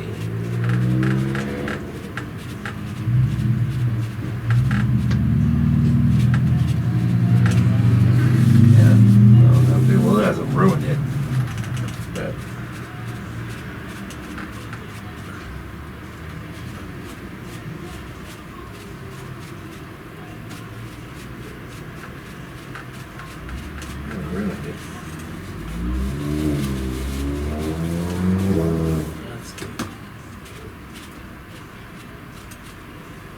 Good that I didn't ruin it.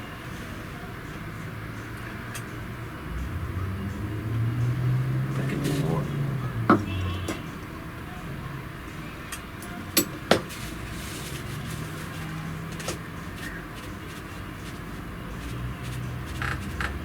So this is, actually pretty good.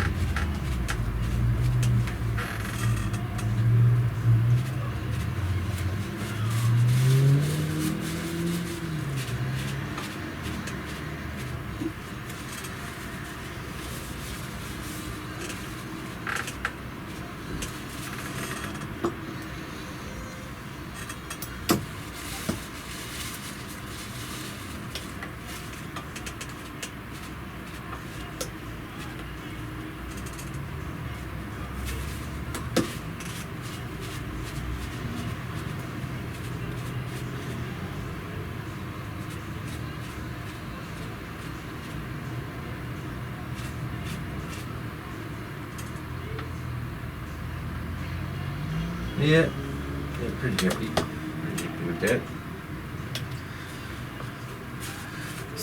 More subtleness and a very subtle study after a very subtle painting after an artist that was known for his subtlety. So, yeah, we don't want to do the reconcile some of that. It's just go into the umber, raw umber.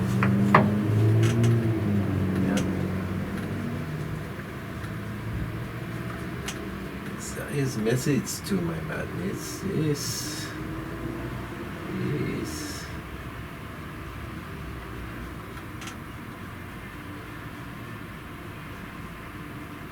yeah, okay, so in line with pretty subtle. It's time to get into some of these. We have this look of semi-dried. Look at all that. Look at all that. Most image. That's. I thought things were gonna go so much quicker, and then I thought, we'll be finishing up the next day. Yeah, I'm not sure why I didn't, but.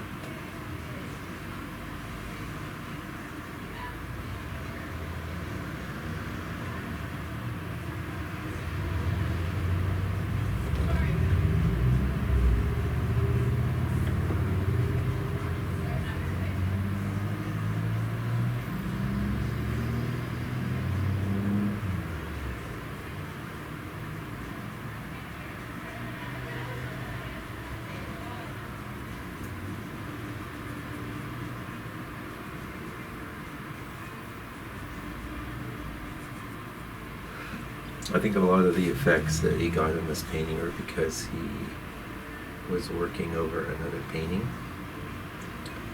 That's what I'm thinking.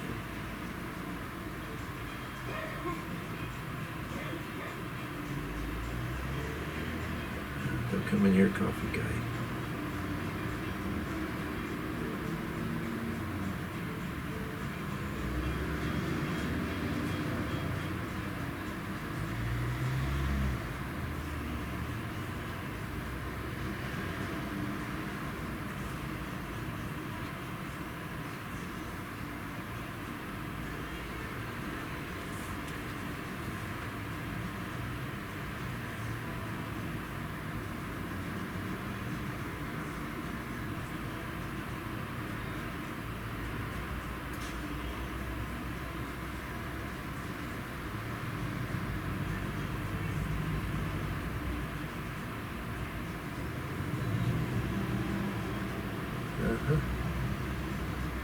So yeah, we had that, and I thought, well, you know, we're still kind of in this red sort of place.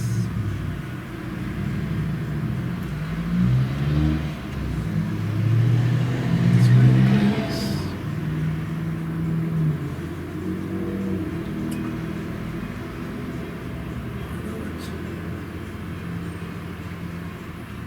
What I'm not going to do is get in the sky, because these colors are too muddy for the sky. I mean, the sky's got a lot of muddy colors, so it's a different set of muddy colors. Yeah. Liking that.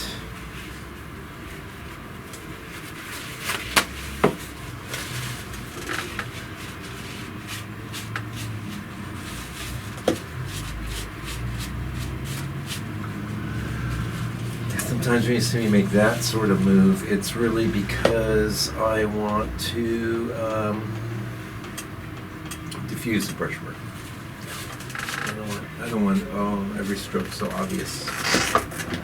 I definitely see a lot of that going on in his piece. So I've got a kind of a mess on the palette. I think we've used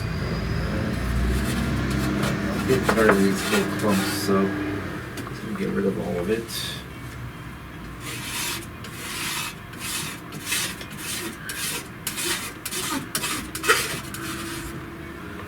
And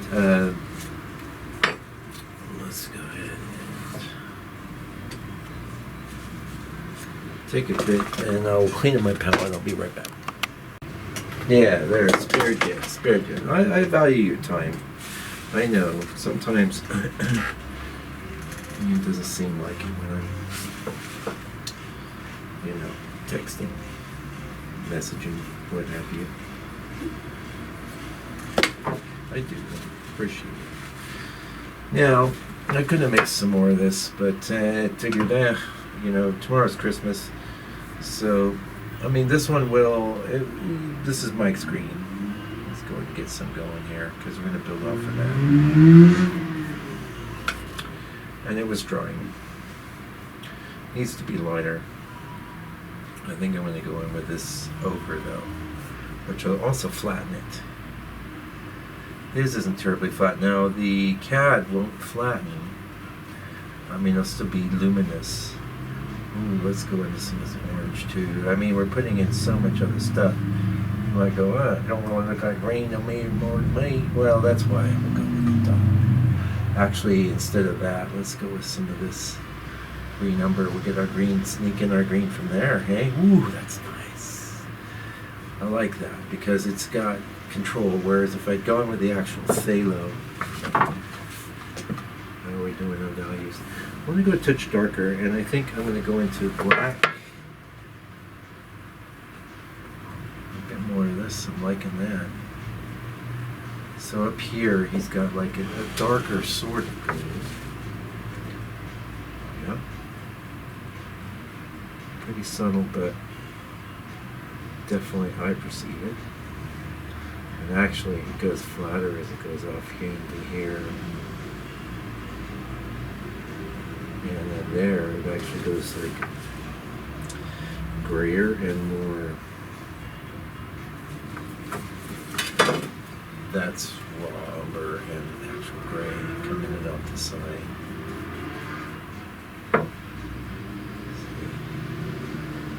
He's got a ton of subtle things going on. There's a bits of red and bits of this, bits of that.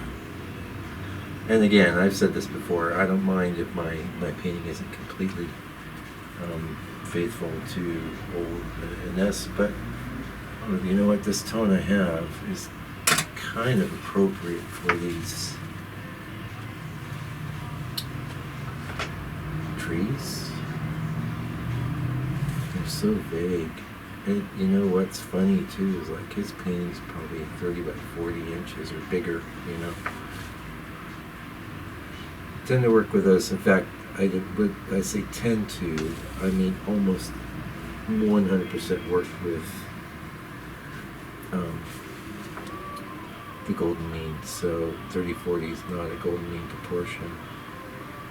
24-36 is though.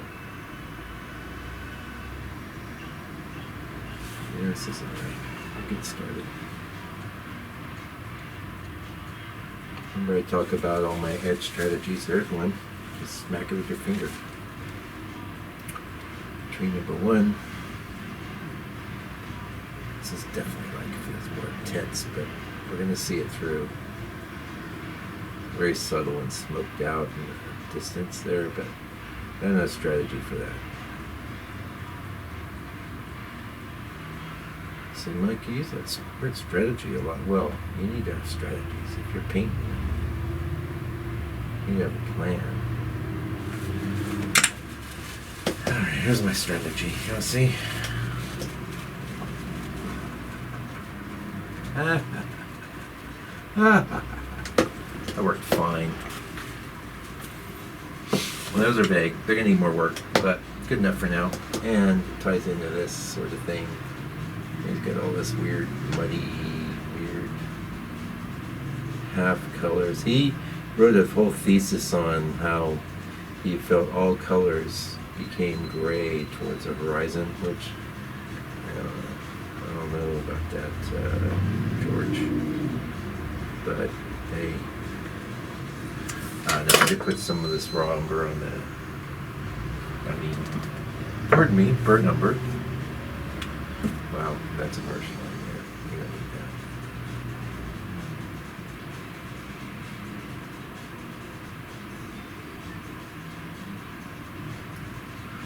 We don't need that.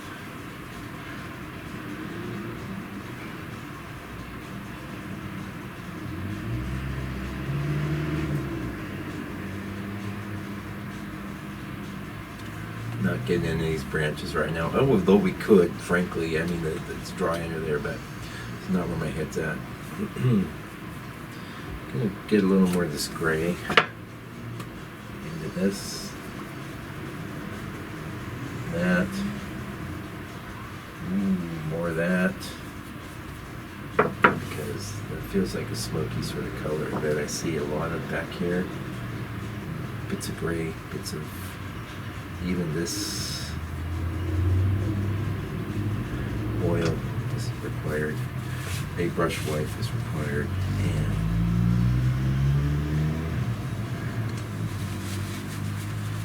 it's an easy one. I think this is just a Metropolitan Museum. Sorry for talking with the brush in my mouth. I think it's at the Metropolitan Museum.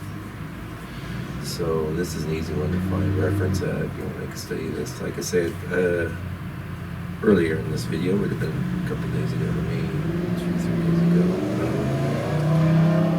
This is probably my initial 5x7 study of this from the 100 Days of Tonalism is my most viewed video, because some gentleman or gentlewoman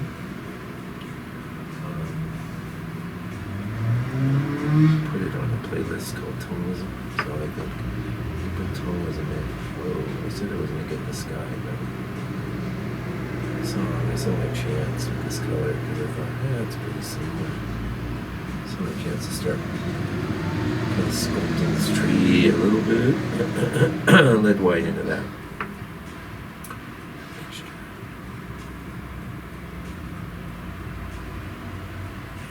This isn't even present. Should be present. So let's get rid of it now. Like I said, I'm not going to get too nuts with that, but I saw Saw my chance and I took it. Subtle grays. Subtle, subtle, subtle. Subtle, subtle, subtle. Subtle, subtle. And then it's more subtle. Back here. What you're saying, hey, Mike, it's been so long since we've seen what you're working on. We don't even know. Okay. Well, that's one of the reasons I was saying this is online. You can find this painting. This is easy. It's not an easy one to do a study after.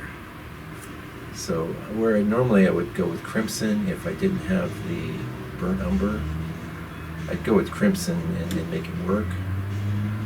Here I'm going with actual burnt umber, which I put on my palette. No, it's not usually on my palette. And then some getting into the white. So I went into the yellow because I knew the white was going to kill a lot of color. White, the color killer. Yes, I know it's subtle, and because what I'm going after is super subtle. I'm going to do some of this permanent orange. What I'm going after is super subtle.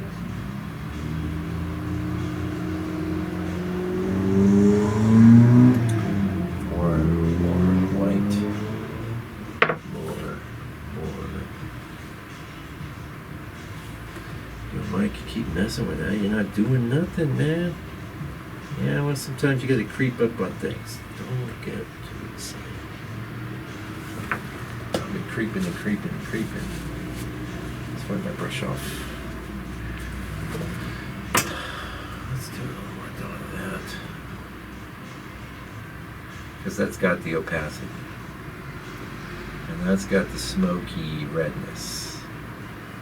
Now I know that's too dark. And let's go in with the lead white, which is we got chunks of red. Chunks of red. That's kind of the color, is it? Even in the show. Not really. Okay, a little ochre into that. A little more yellow into that.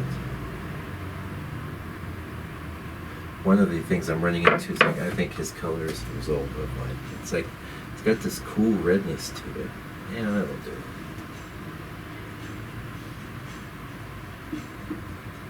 Got some chunks from the drying red in there. It's got a cool redness to it. Which I'm getting with the burnt umber.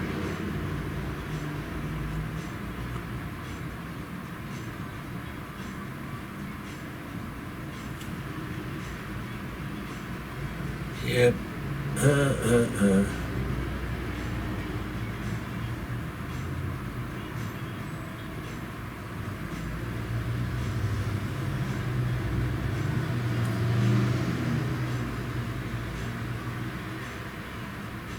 It might take me several passes to get it. Oh, beauty.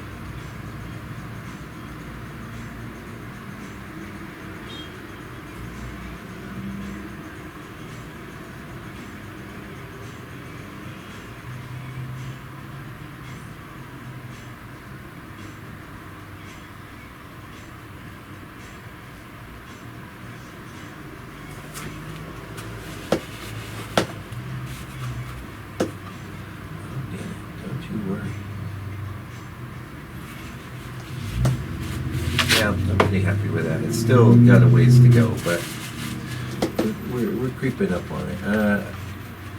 I can see it, and because I can see it, I want it in there.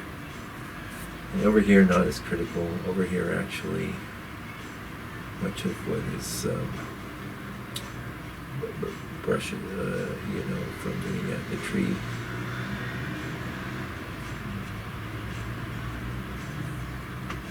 That's my paint under there. It's okay.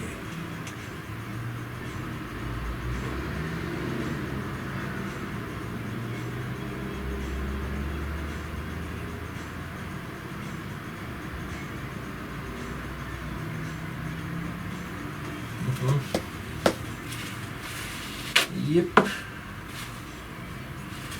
Looks like, well, I got this kind of color here. It should go down a little.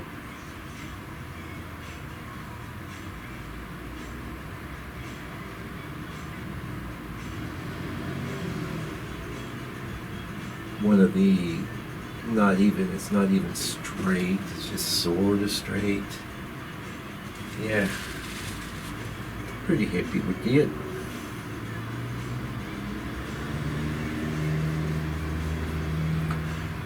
This thing back here, it's made out of the non-color.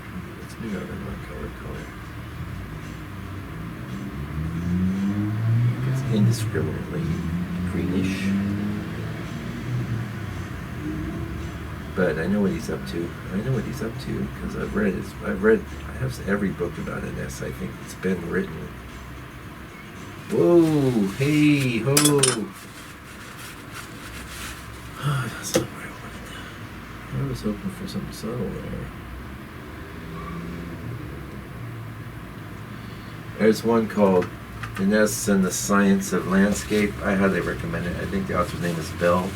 There's also a really great video on YouTube of a lecture she did. She's a really smart lady, and that's a really good video. So anyway, kind of took some detours off from I had a plan to get into some greens, but I'm happy with my detour. I'm happy with it. I'm happy with the overall direction of this.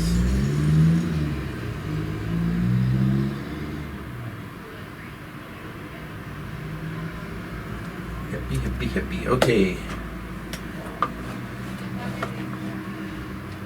All right. Yeah, you can see the monitor went off. I know. Was that sudden? Did that shock you? And let's zoom back in. You got your bearings. It just makes for better videos. It just does. And I don't need to be that zoomed out because. All right, so we were talking about way down here. Remember, I started talking about those greens. I never even painted any of that. But so that's some of this, some of this, and some of this. I'm getting a certain kind of muddy quotient from the old, from the raw umber that's in the green. Green umber, they're calling it. It's flat, so that's a problem with adding ochre, right? But we can counterbalance that pretty easy. And so this. Hello, we're back. Had to go pick up the little doggy from the groomer.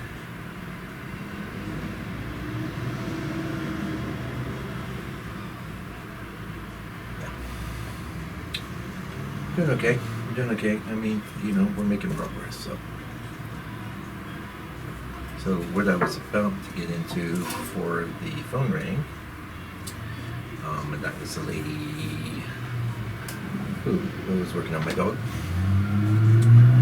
was some of the slider green here.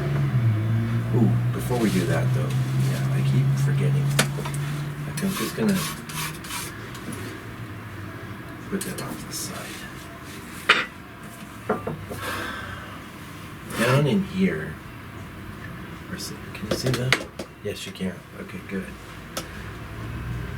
It's some of the greener greens. And what I'm going to do is use that green umber, actually bolster it up with a little extra phthalo. And then bring in some red.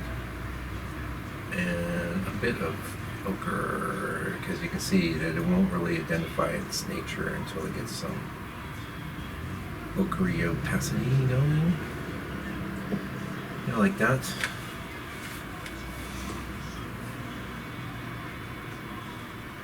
Yeah, see, it's real greens here.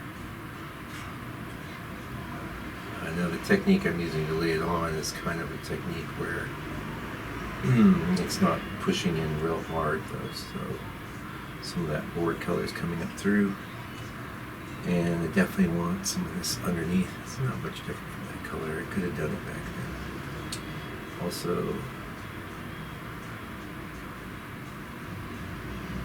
go into it here. As it comes into here, it's like starts rusting up. But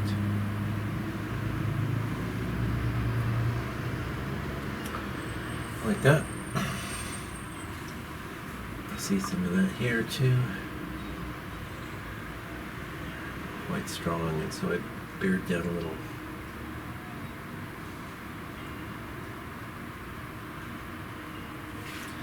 Right, so we'll probably need more of this. Coming in now with the permanent orange. It's running out of money.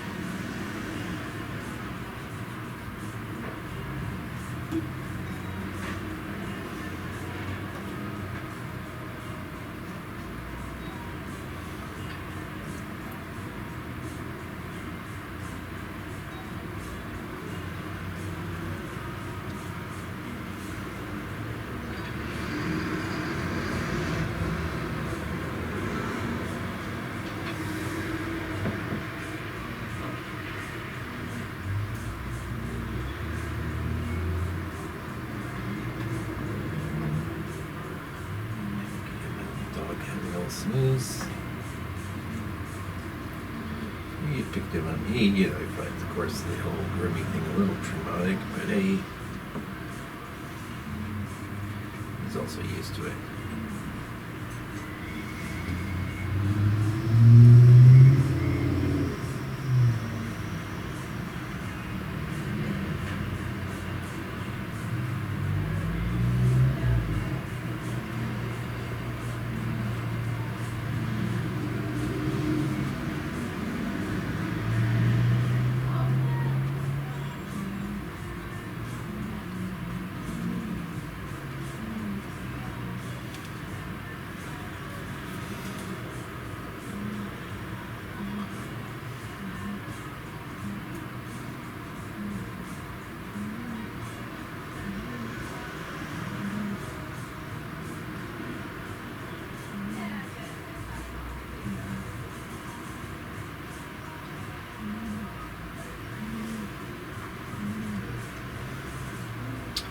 Gonna need some more orange. Ooh, where are you?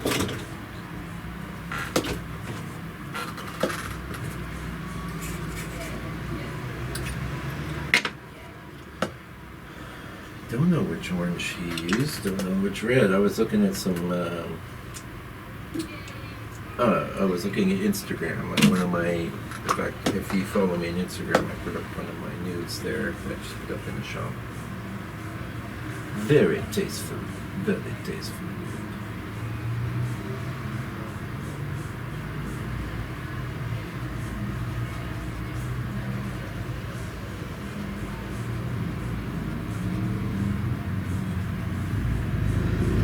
So, yeah, the orange into the green, this is one of the whole reasons I have this color. Just makes a magic color. Very hard to...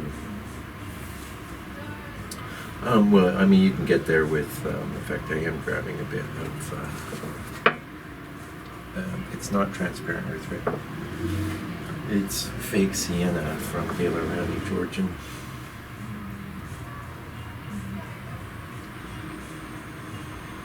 We got definite red notes in here too, reds and greens, all getting along. And orange is a great transition between those two, and then, of course, that fake sienna. And another example of, and that's just painting bunches of, well, it's not nothing, but definitely not distinct foliage.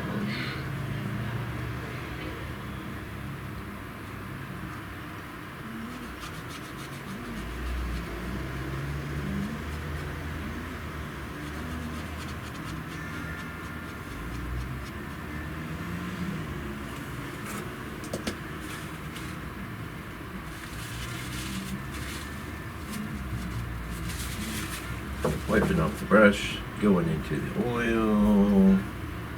I just want more of this. orange and some more of this. So I'm like pushing things into the reds. There's quite a lot of green in the brush still, so.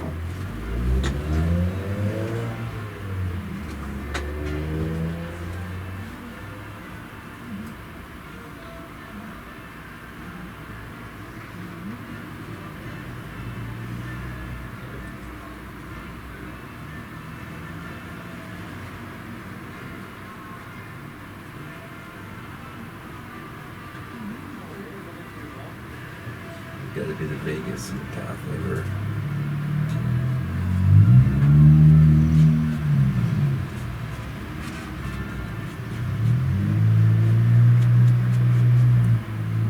Oil.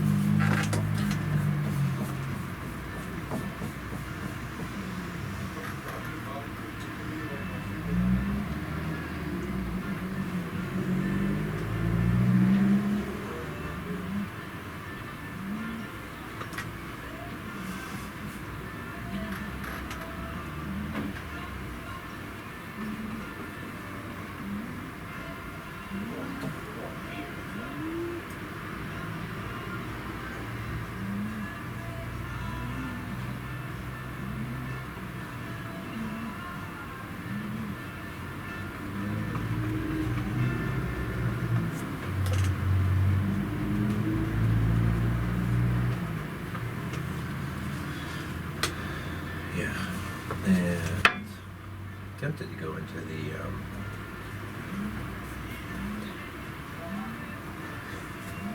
cat yellow, but I'm gonna stick with this orange.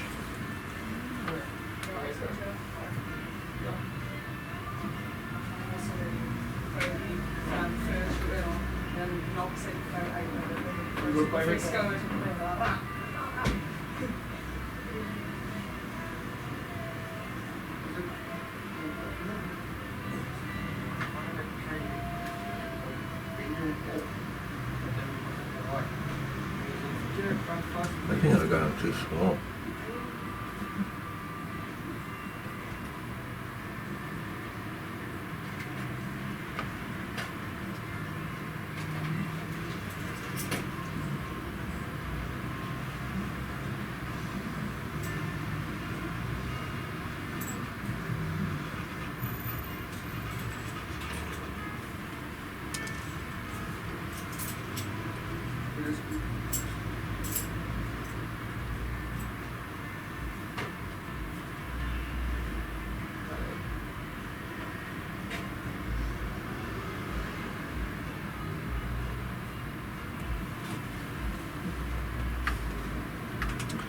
More orange.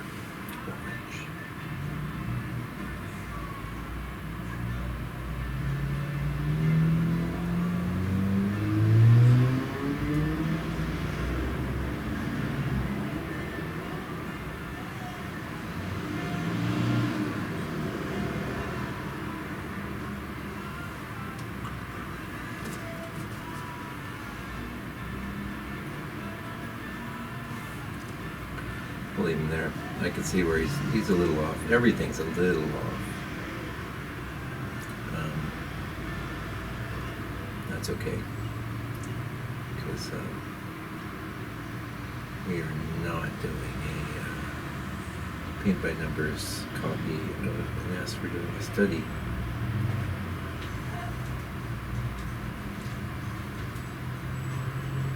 We're up to the spirit of Inness.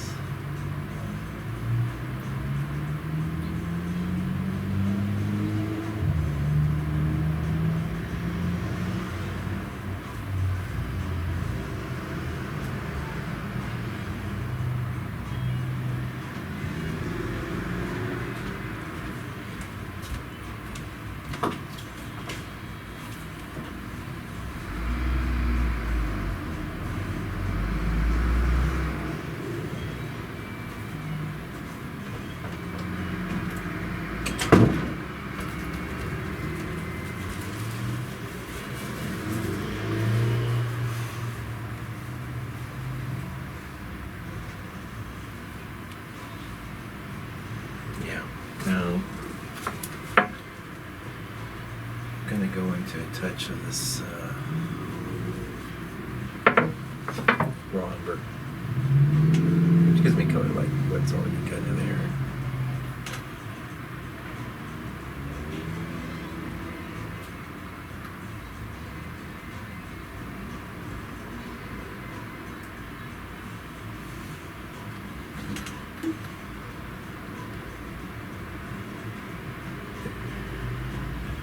Yep, happy bit by bit.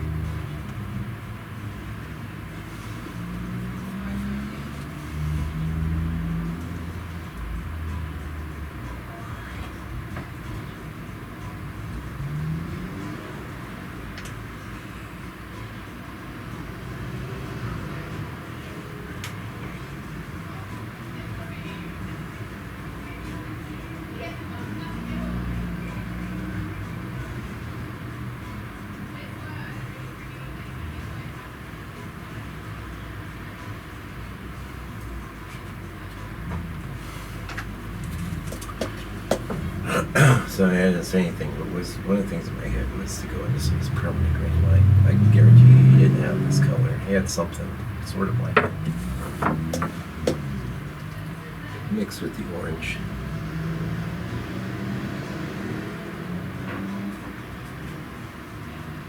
Yeah, I mean, I'll be honest with you, I was thinking, no, not orange, permanent green light, but I thought best to have a little bed of orange underneath.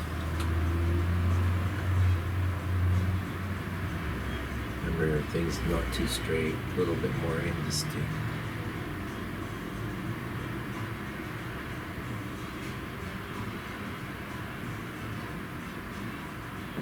Which makes it pretty difficult to make a study of, I gotta be honest. And then down here, there's some spots where that's a little bit of, like right here, getting some other greens. Ideally, that would be sitting on top of other things, but whatever. I had it. I wanted to do it, and I did.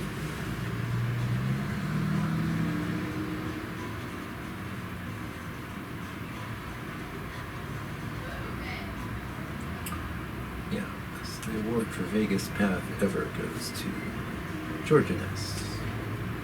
Sunset? I think it's Sunset. I suspect many of his paintings were titled after his death. This was painted by him in '87, though. So he would be on the other side of the veil, 6 years after this. This is late period.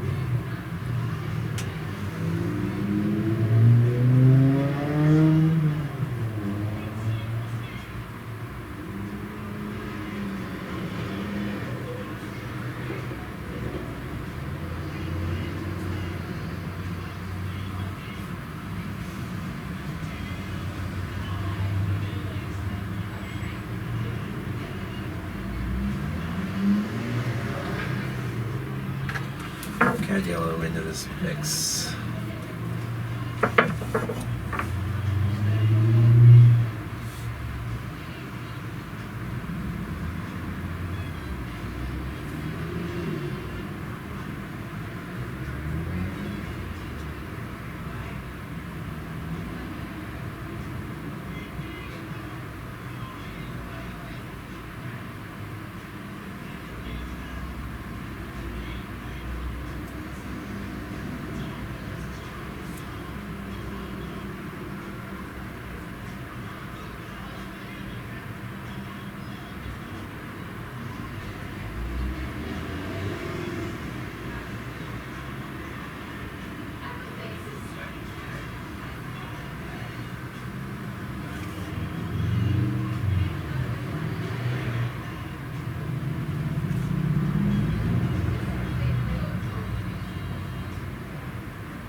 the things I like about Inness is like his technique in a lot of ways is a non-technique. It's like he's not precious about his brush work. He just gets things down.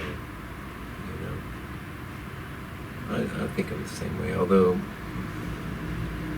unlike Inness, I have an illustration background, and I don't think he really did. I remember reading in his biography. It's written it's a biography by his son, not an autobiography. He said when they were kids, some of the people that were students of Inness, they would, do little drawings and caricatures for the kids to entertain him. And he said they were always so much better at that kind of thing than George Inness was. And he was a guy that could draw, but he wasn't ever really into drawing per se, just to have, like I have a background you wouldn't believe. I've drawn, my biggest favorite artist when I was young was like Frank Frazetta. That'll tell you where I'm at. Still love Frank Frazetta. He's a genius. Can you get into some of this? Can I? I can. I can do it.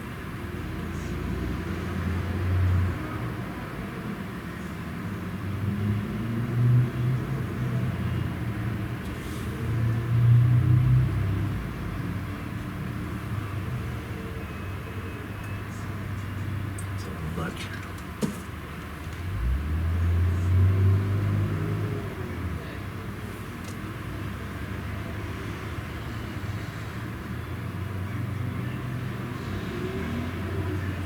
Well, no, I'm not going to get real carried with the sky. Just some of these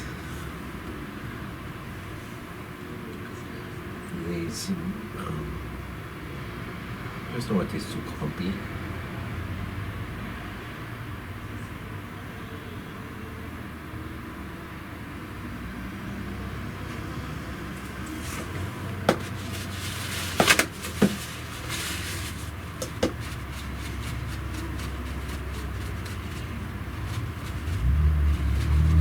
I imagine I'll be able to get this done.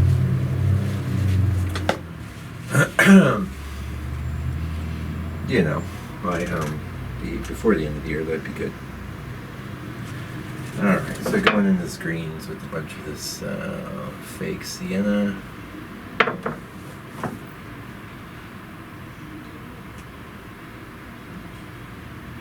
Remember I went in there with that real deeper green. It had like phthalo. He wouldn't have had phthalo. He would have had viridian,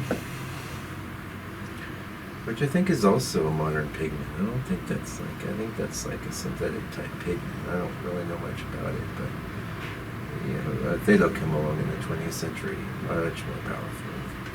Viridian was one of my main colors for a long time. But I think I ended up giving my tube of it away because to me it's got a grayish quality that phthalo doesn't have. Anything I want to do with viridian I can do more easily with phthalo, so I just dropped it. You don't see me using a ton of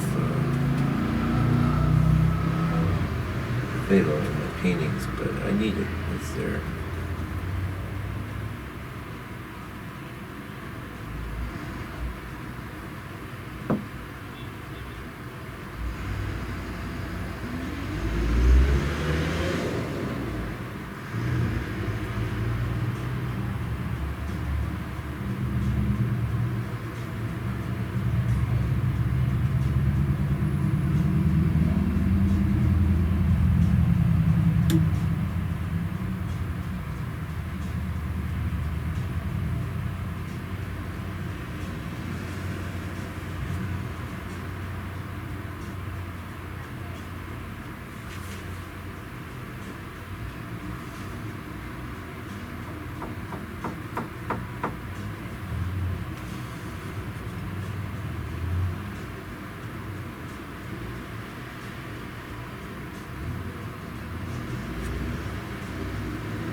God knows what's going on there. It's almost the only thing really defining a path.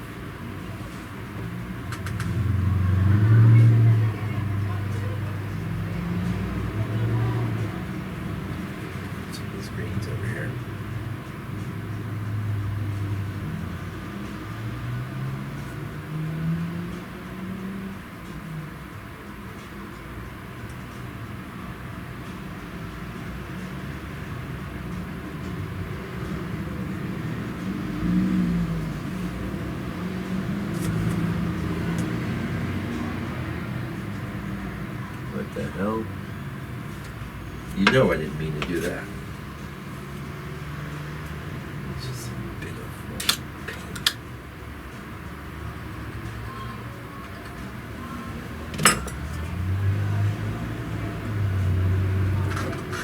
Actually, that ended up taking care of what I wanted to take care of. So, alright.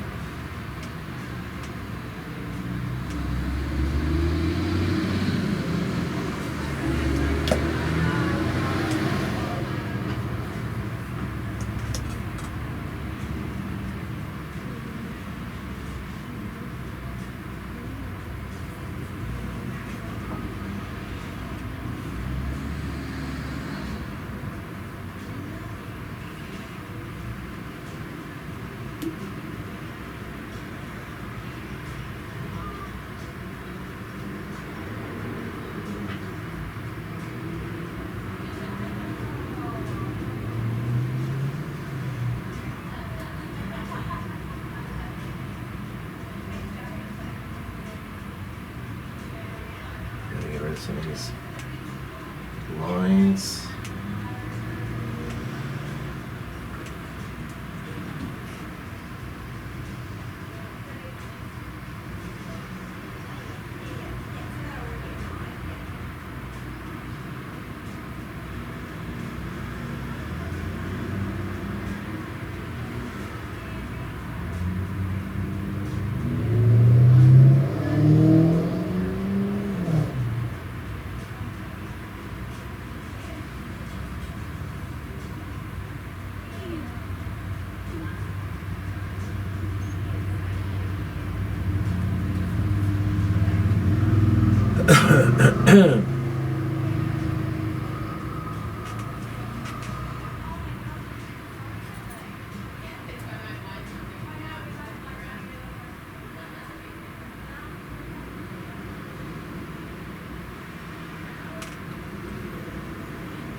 Yeah, I think I'm getting to a point of stopping and letting it dry. You're probably getting tired. You're probably going, oh my goodness, I'm ready to watch me some Prime. Yeah, Amazon Prime.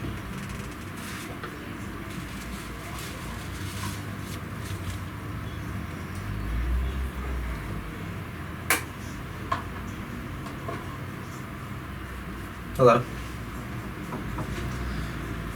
Okay.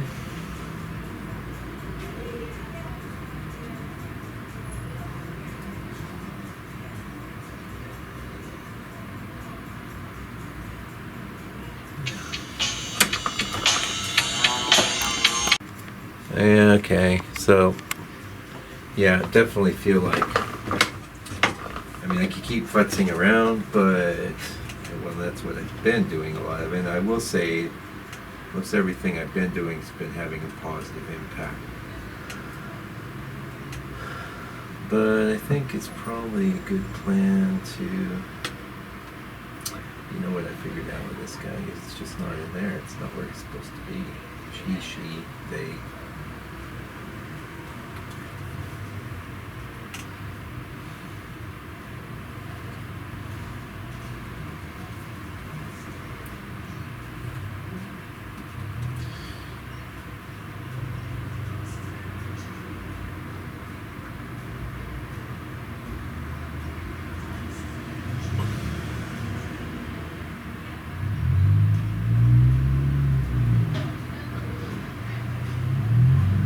There's been more than a few studies I've done where I've left the figures out, but normally I think they're so important. Now that's good. Yeah, I think it just had in the wrong spot. Her, him, her, them, they. So repeat of the same thing we did last time. A little thinner on the board. And then proximity of the tree path.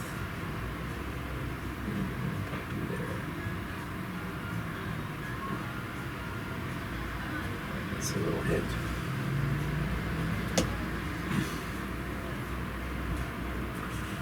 I'm gonna do that, or turn off on there, yeah.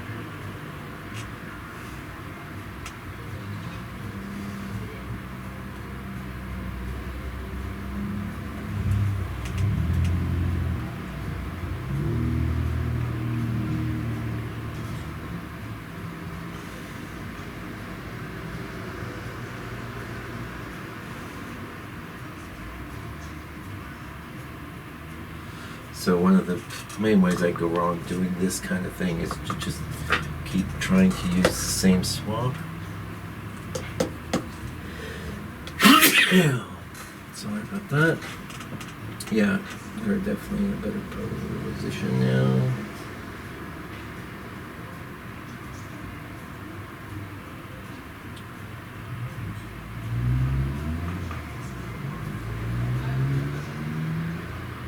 He's got a little bend.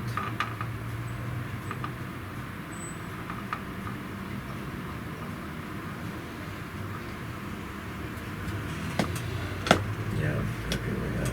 That should be fine for now. Good spot. So you say, oh Michael, you always say you're done, and then you keep doing all this other stuff.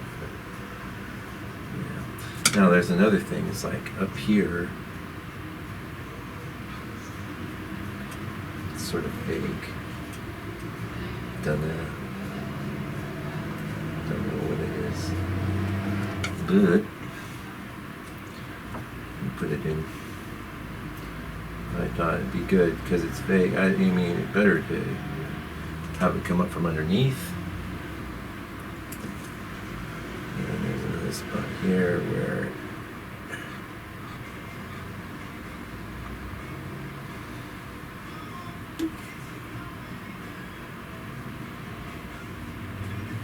there's plenty more work to be done in this. Do not get to be wrong. And I can keep going, but I feel like I'm at a good breaking point. I'm sure I'm at the probably the edge of your threshold. And it'll be great to come in since I'm feeling pretty positive about things.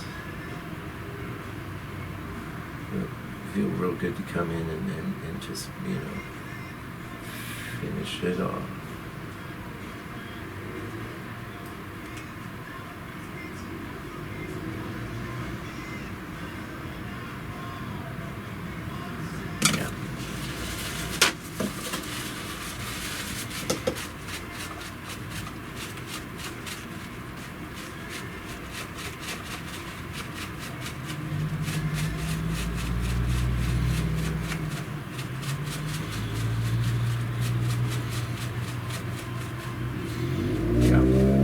And the other good news is like that's at a state where it won't be too. It'll make an okay little preview there on old YouTube.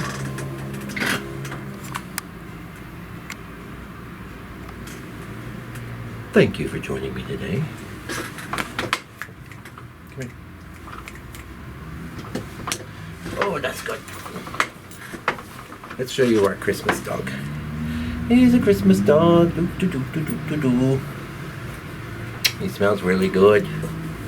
He smells really good. Oh, yes. Looking good, Denny. Anyway, thank you for joining me today. I'll be back real soon with another video. Meanwhile, please do me a favor. Take good care and stay out of business. Oh, yeah. Stay out of trouble.